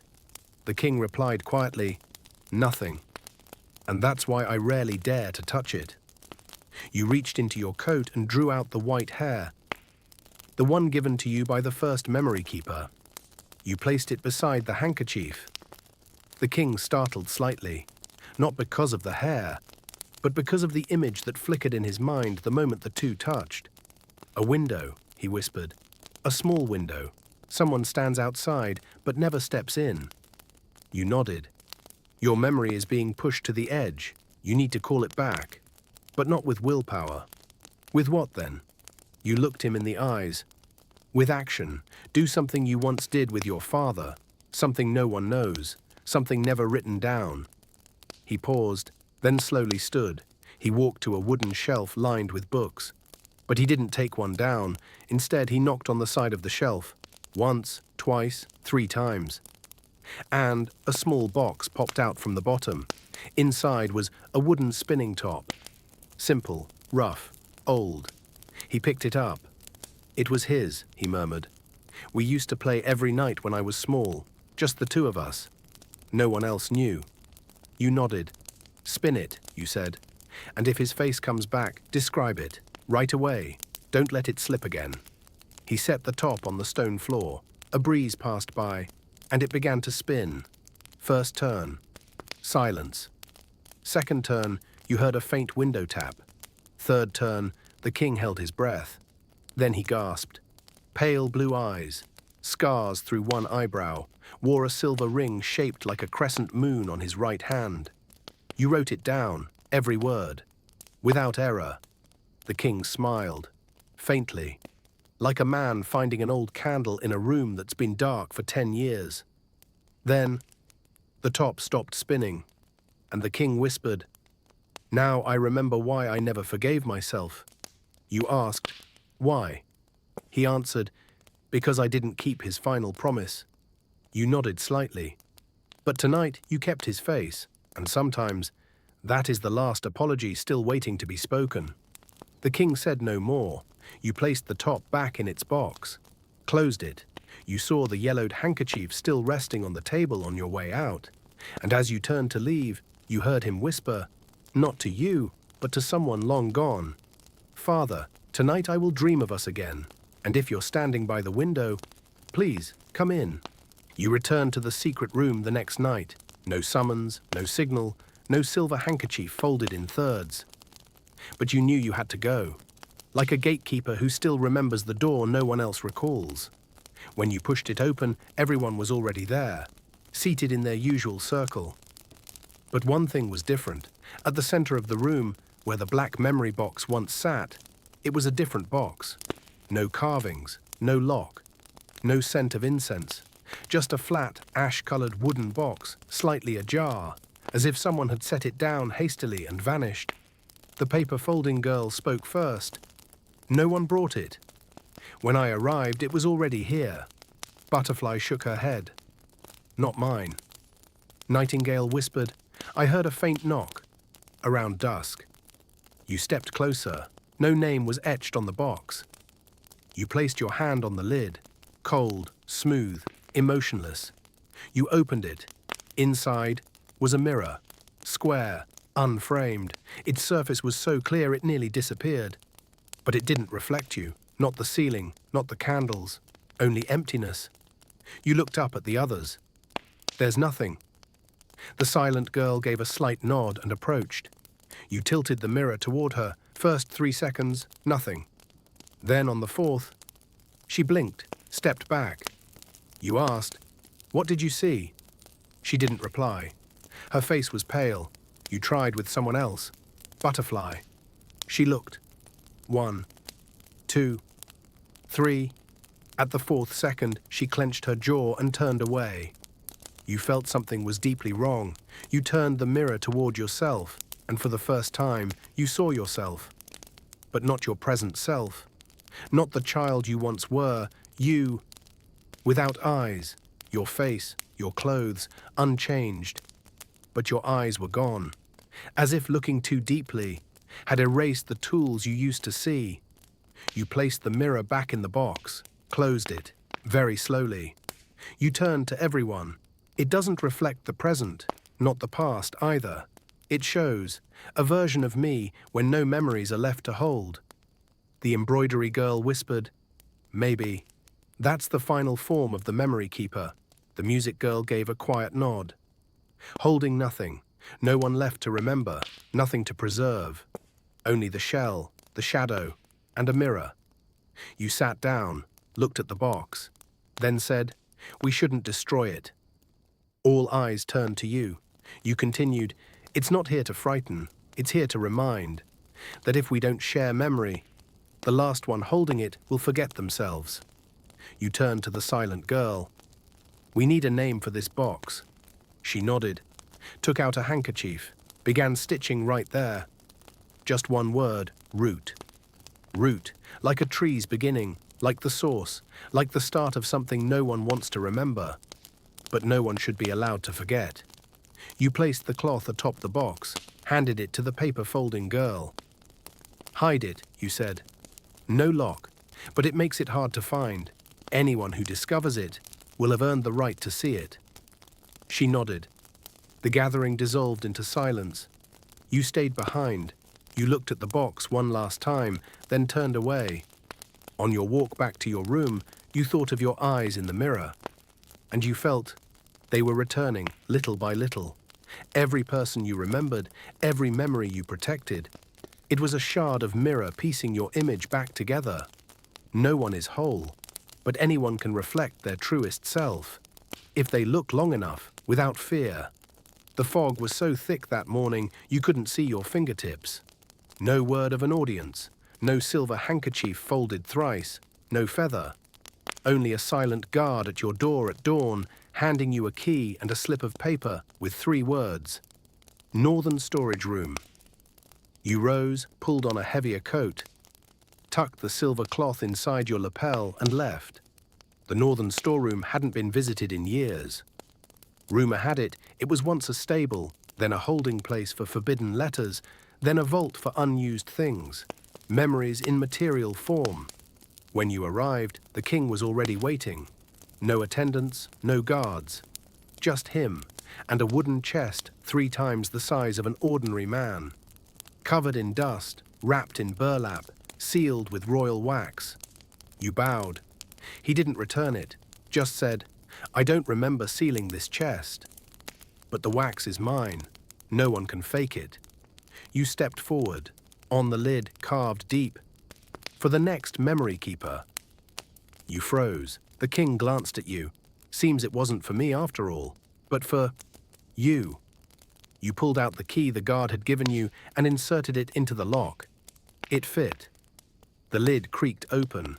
Inside, no gold, no scrolls, no royal relics, but 3 objects: a silver wind chime missing one piece, a hand-drawn map of the palace with secret corridors not found in any official blueprint, and a soft leather notebook. No title, no index, no dates. You looked at the king. He remained silent. You opened the notebook, the first line, handwritten, "Memory is the shelter of things that never happened." You flipped through. Page 3. A drawing of you, not your current self, a child version of you, holding a handkerchief and sitting in a room full of mirrors. On the mirrors were unreadable inscriptions. More pages. The white feather, the white hair, the black box. Everything you've encountered, held, drawn here, in advance. You turned to the king. "Someone prepared me for this?" The king nodded, voice lower than usual. "Maybe it was me. When I was young, or maybe a version of me I no longer remember." You said, "Then everything I've done, all I've kept. Was it part of a loop?" He paused, then replied, "Not a loop. A link." You opened the map. The corridors didn't match the palace's current layout. A faint grey ink tunnel ran from the northern storeroom, past the laundry quarters, looping around the secret room, ending at a point marked with a single symbol, a closed eye. You pointed. The king looked. "I've never seen that place in any floor plan." You replied, "Maybe it's not in the palace. Maybe it's in the palace's memory." You pocketed the wind chime, took the map, clutched the notebook. The king asked, "You're going to find it, aren't you?" You nodded, but before leaving you asked, "Why call me today?" The king looked straight at you. "Because last night in my dream I saw the chest open, but no one touched it. Only one sentence echoed, 'It's time for the next one who remembers.'" You turned away, heart a blend of weight and lightness. Outside, the fog still hadn't lifted. And yet, from the moment you opened the chest, the world felt shifted, just slightly, enough to make every step feel unfamiliar. Every glance in the palace lingered an extra second. You understood. From this moment on, the treasury of memory you'd protected was no longer a vault to preserve, but a key to open a door no one had ever dared walk through. You began the journey before the sun had risen. The hand-drawn map was tucked carefully beneath your inner coat. The broken silver wind chime swayed softly in your hand, ringing a melody no one could hear. You passed the laundry wing, slipped behind the kitchen's rear door. I found the warped section of the wall, which was exactly where the map had marked a jagged path. There, just as drawn, 3 bricks jutted out, their color slightly off. You pressed the second one. Click. The stone wall shuddered slightly. A narrow gap opened, not wide, just enough for you to slip through. Inside was a corridor you had never imagined. Walls covered in velvet dust. The ceiling is low, light dim and pale, as though filtered through water. You strolled. With every step, a memory flickered through your mind, as if the corridor was touching your thoughts, asking if you were ready to keep. One stretch, the faceless man from your dream. Another, your first night in the palace, sap still on your hands, gazing up at roofs taller than any dream you'd ever dared. At last, the passage ended at a smooth wooden door with no handle. You touched it. It didn't open, didn't budge. It simply disappeared, as if it had only existed as long as your hesitation. You stepped inside. A square room, no furnishings, no candles, only 4 walls, entirely made of mirrors. Each mirror stretched from floor to ceiling, so polished they showed nothing at first. Not even you. Until you stepped closer. You stood before the first mirror, and there you saw a version of yourself in a royal guard uniform. Back straight, sword in hand. You didn't recognize him at first. But the eyes, the way they watched memory rather than the present, they were yours. Are you the one who chose to fight, not remember? You turned to the second mirror. There you were, bald, seated in a room of books, exhausted but peaceful. A memory keeper who never left his chamber, only wrote and wrote and wrote. You whispered, "Was I you once, buried in a forgotten memory?" He didn't answer, just smiled. The third mirror, colder, brighter. This time, no version of you inside, only an empty wooden chair. You understood instantly, this was you if you had never been chosen, just one of many in the palace. No memories, no keeping, no ache for what was lost. Plain and hollow. You shivered, then the final mirror. You stood before it and saw your current self, except one difference. A small tattoo, an eye, closed, on your forehead. You touched your skin. Nothing. Your reflection reached toward you and spoke, not with sound, but with memory. This is you, if you dared to remember what no one is allowed to recall. You stepped back, all four mirrors now reflected at once, four versions of you, together. None of them spoke. You turned to the door, but it was gone. You walked to where you entered, touched the wall, only mirror. You looked back. Each version of yourself was watching you. You inhaled slowly, closed your eyes, and said, "I do not need to choose one. I am all of them, and I am also none." When you opened your eyes, the room was empty. You began the journey before the sun had risen. The hand-drawn map was tucked carefully beneath your inner coat. The broken silver wind chime swayed softly in your hand, ringing a melody no one could hear. You passed the laundry wing, slipped behind the kitchen's rear door. I found the warped section of the wall, which was exactly where the map had marked a jagged path. There, just as drawn, 3 bricks jutted out, their color slightly off. You pressed the second one. Click. The stone wall shuddered slightly. A narrow gap opened, not wide, just enough for you to slip through. Inside was a corridor you had never imagined. Walls covered in velvet dust. The ceiling is low, light dim and pale, as though filtered through water. You strolled. With every step, a memory flickered through your mind, as if the corridor was touching your thoughts, asking if you were ready to keep. One stretch, the faceless man from your dream. Another, your first night in the palace, sap still on your hands, gazing up at roofs taller than any dream you'd ever dared. At last, the passage ended at a smooth wooden door with no handle. You touched it. It didn't open, didn't budge. It simply disappeared, as if it had only existed as long as your hesitation. You stepped inside, a square room, no furnishings, no candles, only 4 walls, entirely made of mirrors. Each mirror stretched from floor to ceiling, so polished they showed nothing at first. Not even you, until you stepped closer. You stood before the first mirror, and there you saw a version of yourself in a royal guard uniform. Back straight, sword in hand. You didn't recognize him at first, but the eyes, the way they watched memory rather than the present, they were yours. Are you the one who chose to fight, not remember? You turned to the second mirror. There you were, bald, seated in a room of books, exhausted but peaceful. A memory keeper who never left his chamber, only wrote and wrote and wrote. You whispered, "Was I you once, buried in a forgotten memory?" He didn't answer, just smiled. The third mirror, colder, brighter. This time, no version of you inside, only an empty wooden chair. You understood instantly. This was you if you had never been chosen. Just one of many in the palace. No memories, no keeping, no ache for what was lost. Plain and hollow. You shivered. Then the final mirror. You stood before it and saw your current self. Except one difference, a small tattoo, an eye closed on your forehead. You touched your skin. Nothing. Your reflection reached toward you and spoke, not with sound, but with memory. This is you, if you dared to remember what no one is allowed to recall.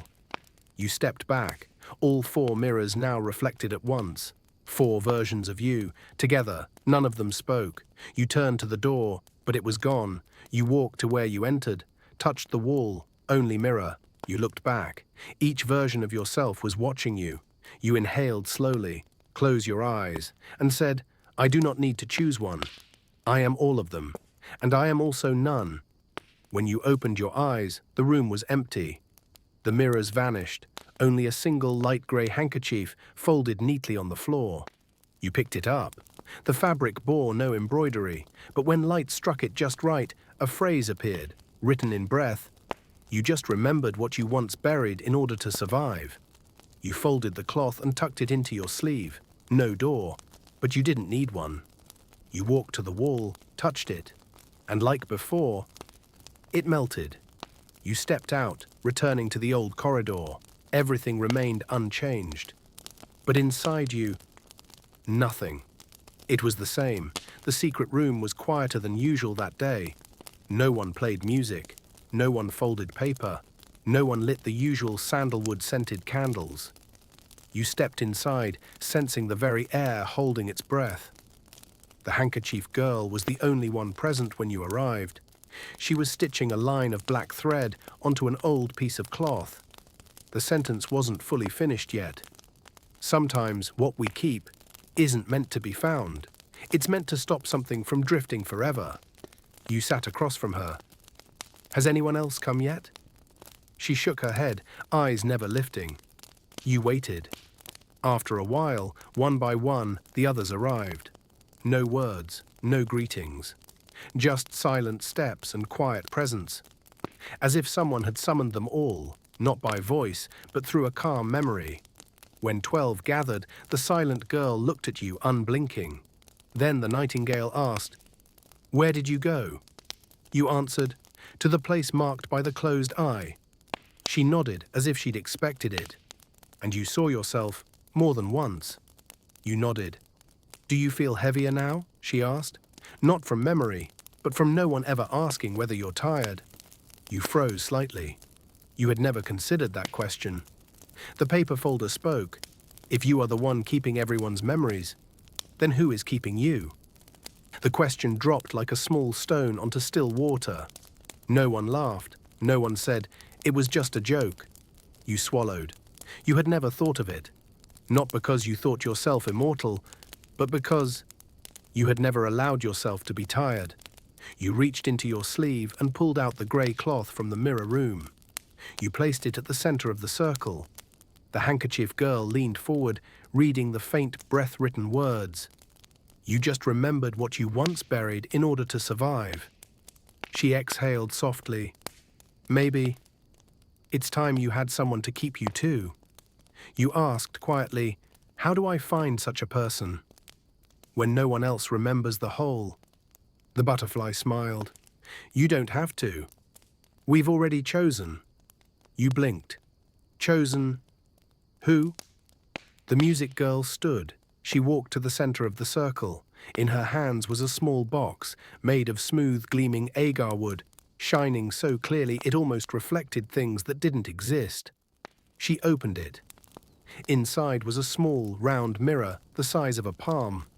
You startled. "Another mirror?" She nodded. "But this one doesn't reflect just anyone. It only shows the one you trust most, and that person will be your keeper." You held the mirror. Your hands trembled, not from fear, but because you weren't sure if there was anyone you trusted that deeply. You looked into the mirror. At first, nothing, just a soft blur. Then slowly, a face began to take shape, not sharp, but unmistakably familiar.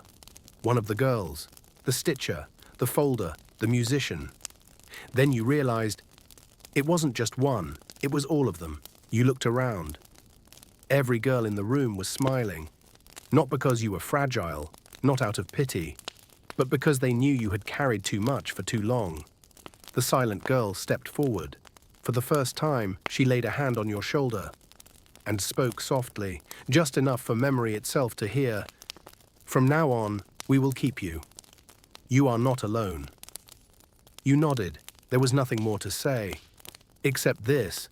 For the first time in what felt like forever, you exhaled, not from relief, but because you were no longer the only box carrying everything. Now you too were being kept. It was one of those rare noonday hours when the sky was clear. No clouds, no wind, just the sun spilling gold across every old stone in the corridor, as if writing unnamed stories in light. You sat by the window, not recording, not folding, just watching the garden. And then something strange happened. A handkerchief floated through the air. Its movement was purposeful, gentle yet deliberate. Not tossed by the wind, not caught on branches. It landed squarely in your lap. You unfolded it. No embroidery, no border, just a thin white cloth, nearly transparent. You held it to the light. A line of words appeared. There is a memory that never happened, but is searching for a way to be told. You inhaled deeply. This wasn't like the memories you usually kept. It didn't come from someone alive. It wasn't something someone had forgotten. It was a story that never existed in reality, and yet, somehow, it demanded to be heard. You left your room, walked the corridor like a sleepwalker with an appointment. You arrived at the secret room. No one had summoned you. No one was waiting. But when you entered, everyone was already there. The paper-folding girl sat motionless. The embroidery girl stared at the wall. The nightingale held her instrument, not playing it, but the second string was quietly vibrating, as if someone were humming a note no one dared to sing. You held up the handkerchief. There's a memory. That never happened, you said. But it wants to be told. The silent girl nodded. No one looked surprised. You stepped into the center of the room, placed the handkerchief down, folded it in thirds. Then close your eyes. No thinking, no reaching. Just letting the memory find you instead of the other way around. And then, images began to rise, blurry, fragmented, like a glitching reel of film. You saw a woman in a red dress. Her face was unclear, holding a music box. She stood in a room you had never entered, but somehow knew. From the ceiling hung a woven basket filled with white feathers, falling slowly like snow.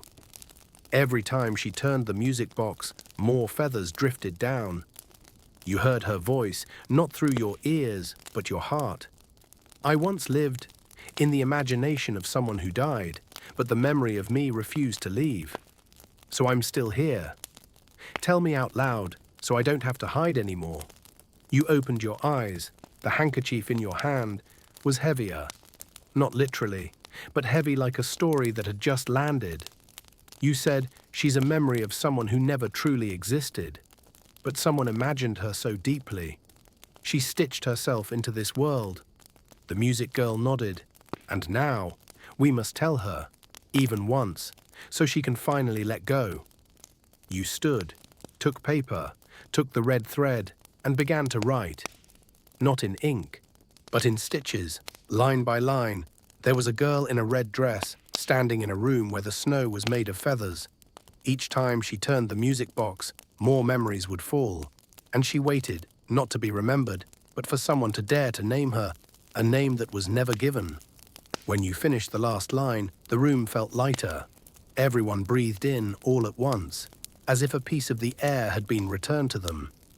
You folded the page and tucked it inside the handkerchief, then let it drift out the window. No one told you to. But you knew, if that memory never truly happened, at least it was told. And for a memory, that is enough. You knew something strange had begun, the moment you opened your eyes. It was still dark, no bells for the third watch, yet you felt like you had just fallen out of a story. Not someone else's, but your own, from another version of you. You looked around. Nothing had changed, except a feeling. Though you couldn't see it, it was as if your room held a new door. You got up and cloaked yourself, and as if guided, you found your way to the secret room, even though dawn had not yet broken. You were the first to arrive, or so you thought, because when you stepped inside, candles were already lit. On every chair rested a small slip of paper. No handwriting, no ink, only an embossed seal, a door with no handle. You froze, and then all the girls entered almost at once. No one spoke until the nightingale whispered, I think I dreamt of a door with no handle last night. The embroidery girl nodded silently. So did I. The butterfly murmured, there was a voice, but I don't remember the words, only the feeling. Cold, at the back of my neck. You looked around. No one remembered clearly. No one shared specifics. But you remembered. You remembered everything, because you hadn't just dreamed. You stepped through that door, you took a deep breath, and began. Last night, while everyone was sleeping, I stood before a door with no handle. It lay in the center of a wall with no bricks, no carvings, no memory. I didn't open it, I only touched it. And it dissolved. Inside was a room with nothing, no walls, no ceiling, no floor, only a sound, very faint, like someone reading a list of names, but not aloud. You paused, every eye was fixed on you. The paper-folding girl asked, what names? You looked straight at her. The names of those who were forced to forget they had ever lived. No one said a word. After a long silence, the music girl asked, do you remember any of the names? You nodded. One. You pulled out the soft leather journal from the chest in the northern storage, flipped to the final page. There, emerging like breath from paper, was a faint name, Isabel. The embroidery girl gasped, Isabel is a forbidden name. You nodded. No one in the palace is allowed to bear it. They say it belonged to the woman who drove the king mad. The nightingale whispered, or perhaps the only woman he could never forget. You gently touched the name. It wasn't etched deep, just a whisper on a mirror. But you knew Isabel's memory was not forgotten. It was locked away. And last night, the lock cracked open. You stood, faced the circle of girls. We have to find out more, not from curiosity, but someone feared what we might learn if a memory is forbidden. The silent girl nodded, and you saw her eyes shimmer with unshed tears for the first time in many nights. If you are the first to hear her name, she whispered, then you are also the first allowed to remember it. You closed the journal, and for the first time, you added a line with your hand, instead of waiting for the page to reveal it. Isabel, the one who survived inside a buried memory. The royal library was as silent as if a new decree had just outlawed reading. You hadn't meant to go in. It was as if your feet had carried you there, as though memory itself were borrowing your body to find its way back. You walked past the dynastic history shelves, past the section on ancient laws, even past the volumes of courtly rituals, dust-covered, unopened since the day they were bound. And then you saw it. A book with no title, no gold spine, no author's name. Just a soft red leather cover, the color of dried sunlit tears. You pulled it from the shelf. No alarm sounded. No one shouted stop. No curse unfurled. Only a faint scent, almost like that old handkerchief you once held on a night no one remembers. You opened the first page. No introduction, no table of contents, only a letter. I don't know who to write to, because the one I want to send this to no longer receives letters. And the one I need to forget hasn't left. Signed, Isabel. You turned the page. Another letter. They say I drove him mad, but I only reminded him of what he tried to forget. Maybe memory also needs someone to touch it with love, instead of law. You held your breath, turned another page. This one wasn't whole. It had been torn, as if someone had tried to erase it, then stopped halfway. But beneath the tear, half a sentence remained. If one day you find the silver comb, do not give it to anyone but me. You flipped faster now, letter after letter, line after line, no dates, no page numbers. But something rarer than anything else in this library, feeling. Not polished, not masked, just fragments of love buried alive, knocking on the world's door, asking to die a proper death. The final letter was the shortest. That night you didn't come. I still waited, not for you to return, but to know that the memory of me had once been real. No name, no punctuation. It was as if the writer was losing both her words and the belief that she had ever existed. You closed the book, rested your forehead against its spine, not to cry, but to listen, to hear whether the book remembers the one who wrote it. And you heard a faint breeze, not from the window, not from the walls, but from within the book. And it whispered, "The keeper of memory does not just preserve what others leave behind. They must also revive what was never allowed to live." You carried the book back to your room. On the way, you passed an old court servant. She looked at you, then in the book. She didn't ask anything, only said softly, "She once sat exactly where you just stood." You asked, "Who?" She didn't answer, only touched the spine of the book, then walked away. That night you placed the book in the center of the secret room. All the girls gathered in silence, reading each page. No one spoke, until the embroidery girl whispered, "If Isabel's love was never allowed to live, then we will be the witnesses that it once existed." You nodded, closed the book, and for the first time you stitched her name onto the silver handkerchief. Not to archive, not to preserve, but to let Isabel drift into sleep like every memory deserves. Not into forgetting, but into peace. That night the air wasn't cold, but the moon was red, like a cut across the wrist of someone who had stopped remembering. You couldn't sleep, not because of nightmares, not because of fear. Just, your body sensed something approaching. For example, when the sky has been quiet for too long, the wind begins to tug gently at the curtains of time. You left your room, no destination in mind. Your feet took you eastward, down a hallway that had long been sealed off. According to old maps, there was nothing remarkable here. Until you stopped and saw it.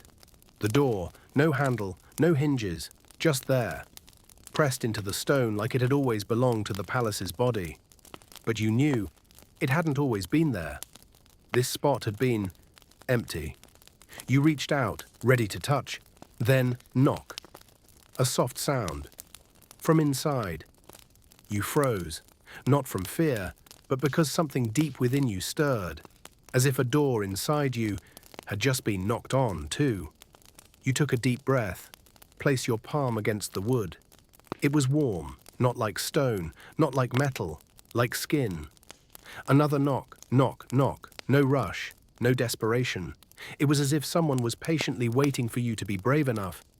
You stepped back, considered calling one of the others from the secret room. But then you remembered. Only you could see this door. Like the dream. Like the handkerchief. Like the mirrors that reflected only you. This invitation was meant for you alone. You whispered, "Who are you?" No answer, but the door cracked open just slightly. No creak, no groan, just space unraveling, like the seam of a dream being pulled loose. You stepped inside, no hesitation, carrying nothing but your heartbeat. Inside, it was neither dark nor bright. No defined shape. It was as if you were standing in a memory being formed. Ahead, a wooden chair. On it, a red handkerchief, folded, untouched. No embroidery. You walked forward. Across its surface, a single line stitched in faint thread. "I'm still here, because you never truly forgot me. Isabel." You picked it up. Then, footsteps behind you.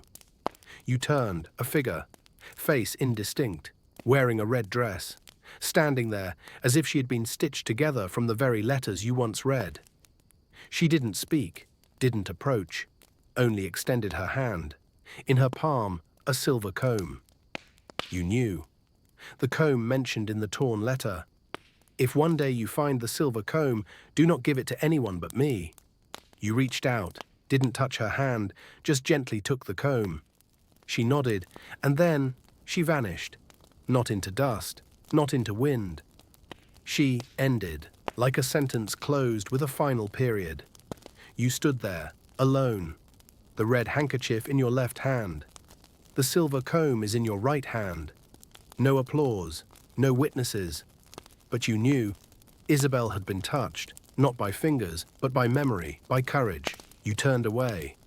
The door was still open. You stepped out.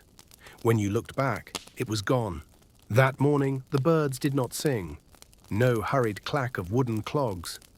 No scent of pastries from the western kitchens. Only a knock at the door. 3 short taps. You opened it. Before you stood an older man in a faded cloak, as if he'd been standing there all night.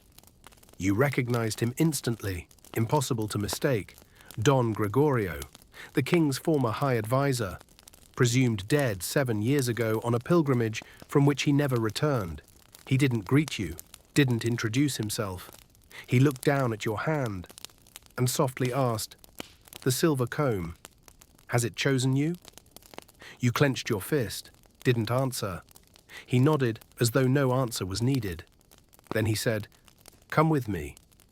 No one can know I'm alive, and no one must see you with me." You followed. No questions. No turning back. He led you through the old library, into the sealed-off basement, locked since the king's youth.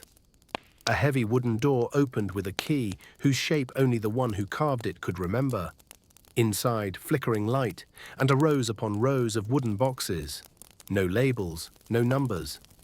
Don Gregorio pointed to the stone table at the center. "Sit." You sat, placed the silver comb on the table. He stared at it, unblinking. "Do you know why Isabel's name was erased?" You shook your head. He said, "Because she knew too much, remembered too deeply, and loved the right person." You asked, "The king?" He nodded slightly, "But not the one who rules now, the one before. The king who chose to vanish from history so that history wouldn't erase what he left behind." You fell silent. Don Gregorio continued, "The silver comb isn't just a relic.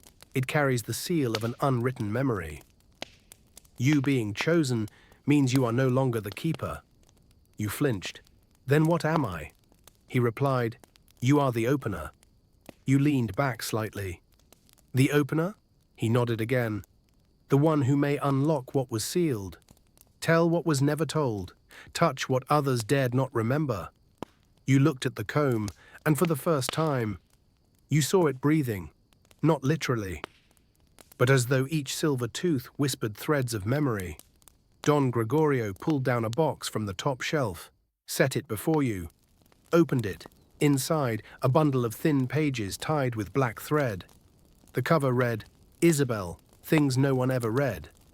You touched the cover, not cold, not dusty, but warm, as though it had been waiting for you long before you were born. You opened it. The first page was a song, no melody, just lyrics, handwritten, wavering, clear. "If one day you forget my name, let your hair stay a little tangled, so I'll have an excuse to come close and smooth it out, like I once did." You swallowed hard. Next page, a sketch, face unfinished. But you knew, Isabel, you didn't need a reason, no proof. You knew. Don Gregorio whispered, "Some people live only in whispers. But when someone dares to say their name, they live more truly than those etched in stone." You folded the bundle, took the comb, and understood your role had changed. From keeper to teller, from recording memories to unlock the seal. As you left the basement, you asked gently, "Why are you helping me?" Don Gregorio smiled faintly. "Because I was once the opener. But I chose silence, and now I only wish to leave without regret." You nodded. When you turned around, he was gone. As if he'd only been a borrowed memory, returned at the exact moment you needed it. You stepped into the secret room, slowly, without knocking. No one was surprised, no one turned. They were already there, sitting in a circle, no candles, no music, no handkerchiefs. Only a silence that had shape. You didn't sit. You stood, hand resting on the silver comb in your coat. Then spoke softly, "Tonight I won't write. I won't stitch. I won't record. Tonight, I open." Silence. Then the paper-folding girl rose first, eyes on nothing, voice steady, like wind brushing the edge of a mirror. "I once had an older sister, but her name isn't in the family records. The nursemaid told me I was mistaken, that I was an only child.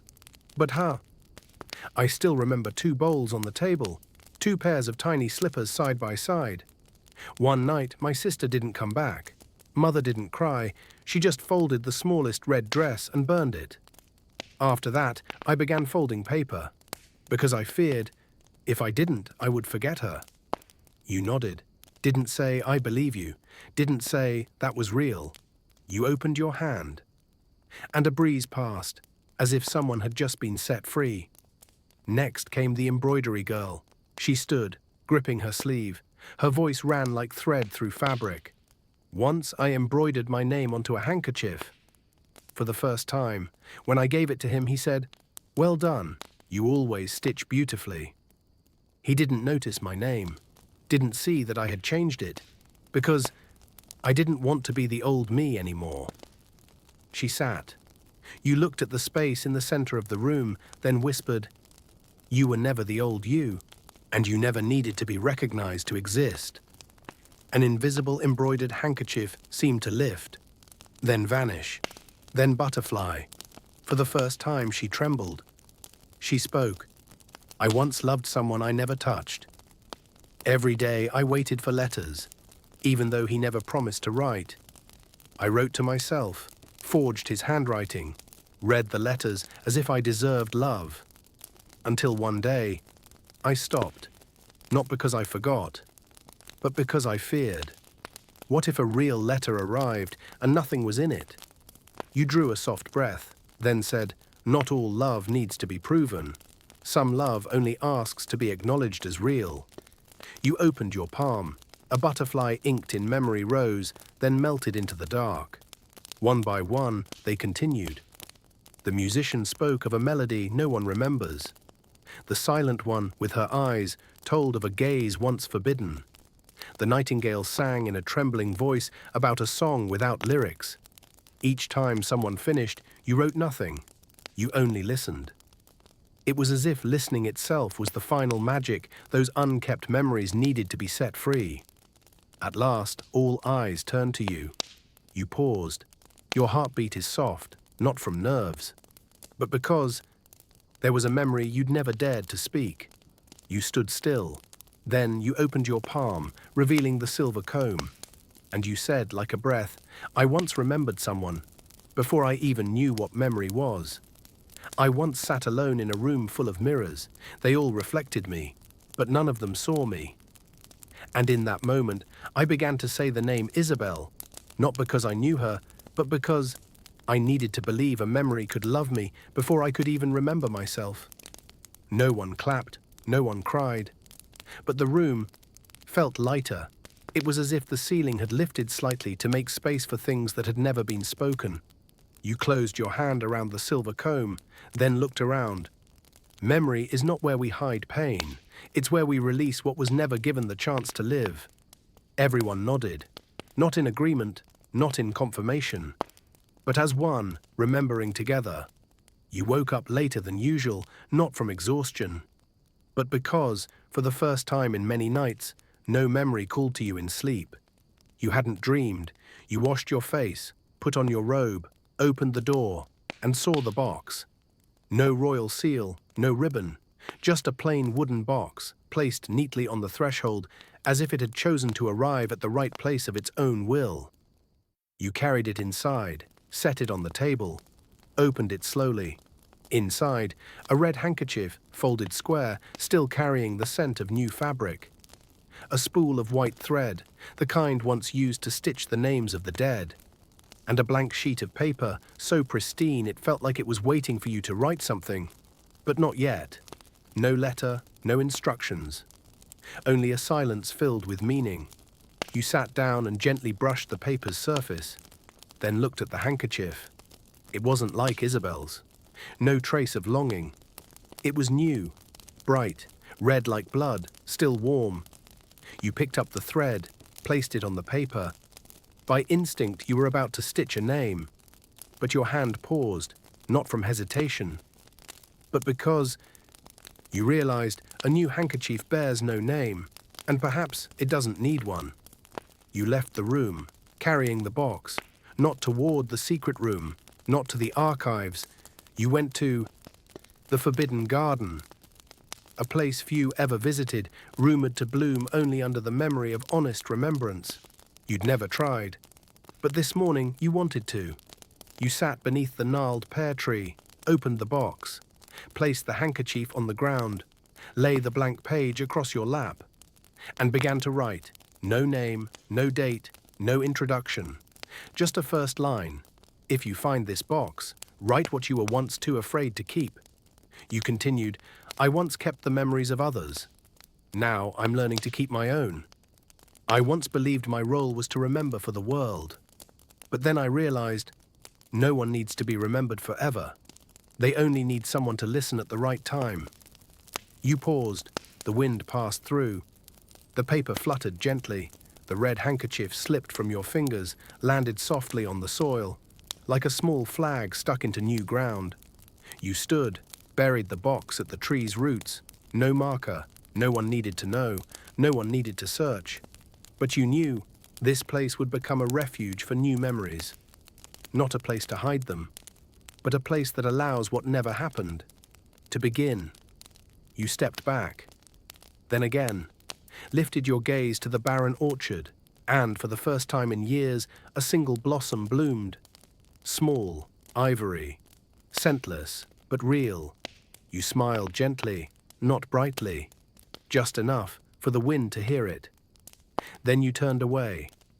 As you stepped out of the forbidden garden, someone whispered from behind your neck, memories don't need to stay forever.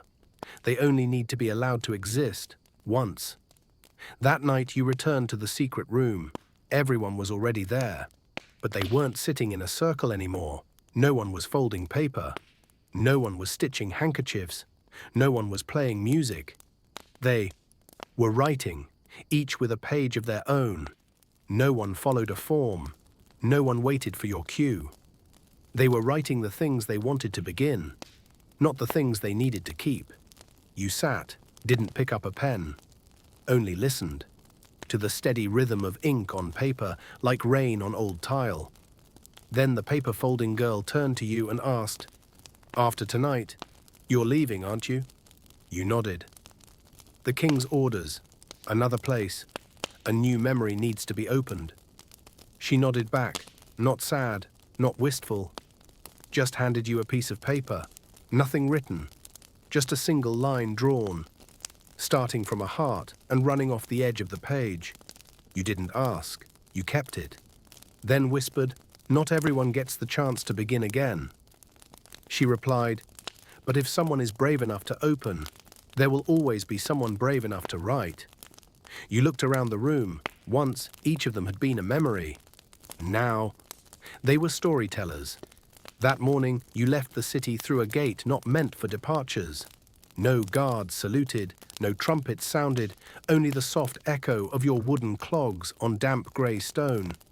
You carried very little, no handkerchief, no paper, only the stories once breathed into the world. And now, gently drifting away, in your hand was the old leather notebook, no blank pages left, but you opened it anyway. Because you'd long known, not every memory needs to be written. Some only need to be witnessed, and some only need to be believed as once having been. You rested beneath a willow tree by a quiet stream at the foot of the hill. The sky was still. No one knew you were there. And in that moment, you opened the notebook. On the very last page, a new line had appeared. Thank you for opening. Now let someone else keep you. You read it, closed the book, not to store it away, but to leave it behind. You smiled, not with sorrow, just with the quiet knowing that everything you'd held all this time was no longer a burden, but a bridge. In the distance, you saw a young girl waiting beside the worn path. She didn't speak, just handed you a white handkerchief, brand new, unstitched, unwritten. But across it was a single small line in handwriting that looked very much like your own. Welcome to the first thing you are about to remember.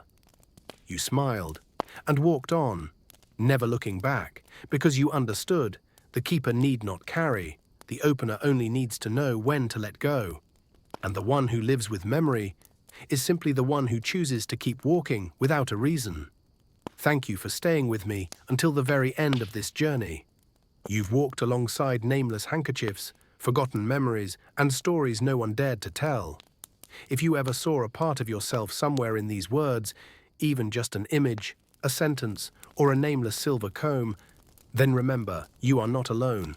Each night we are all keepers of the things in our minds that haven't fallen asleep yet. And when you close your eyes, you might also hear a gentle knock from within.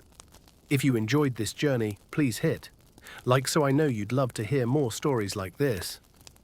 Subscribe to the channel so you won't miss another night, where strange dreams are waiting for you in the corner of the room. And don't forget to leave a comment and tell me, where are you listening from? And what time is it there? It always warms my heart to know there are companions worldwide, wishing you a truly peaceful sleep. We'll meet again, in another memory.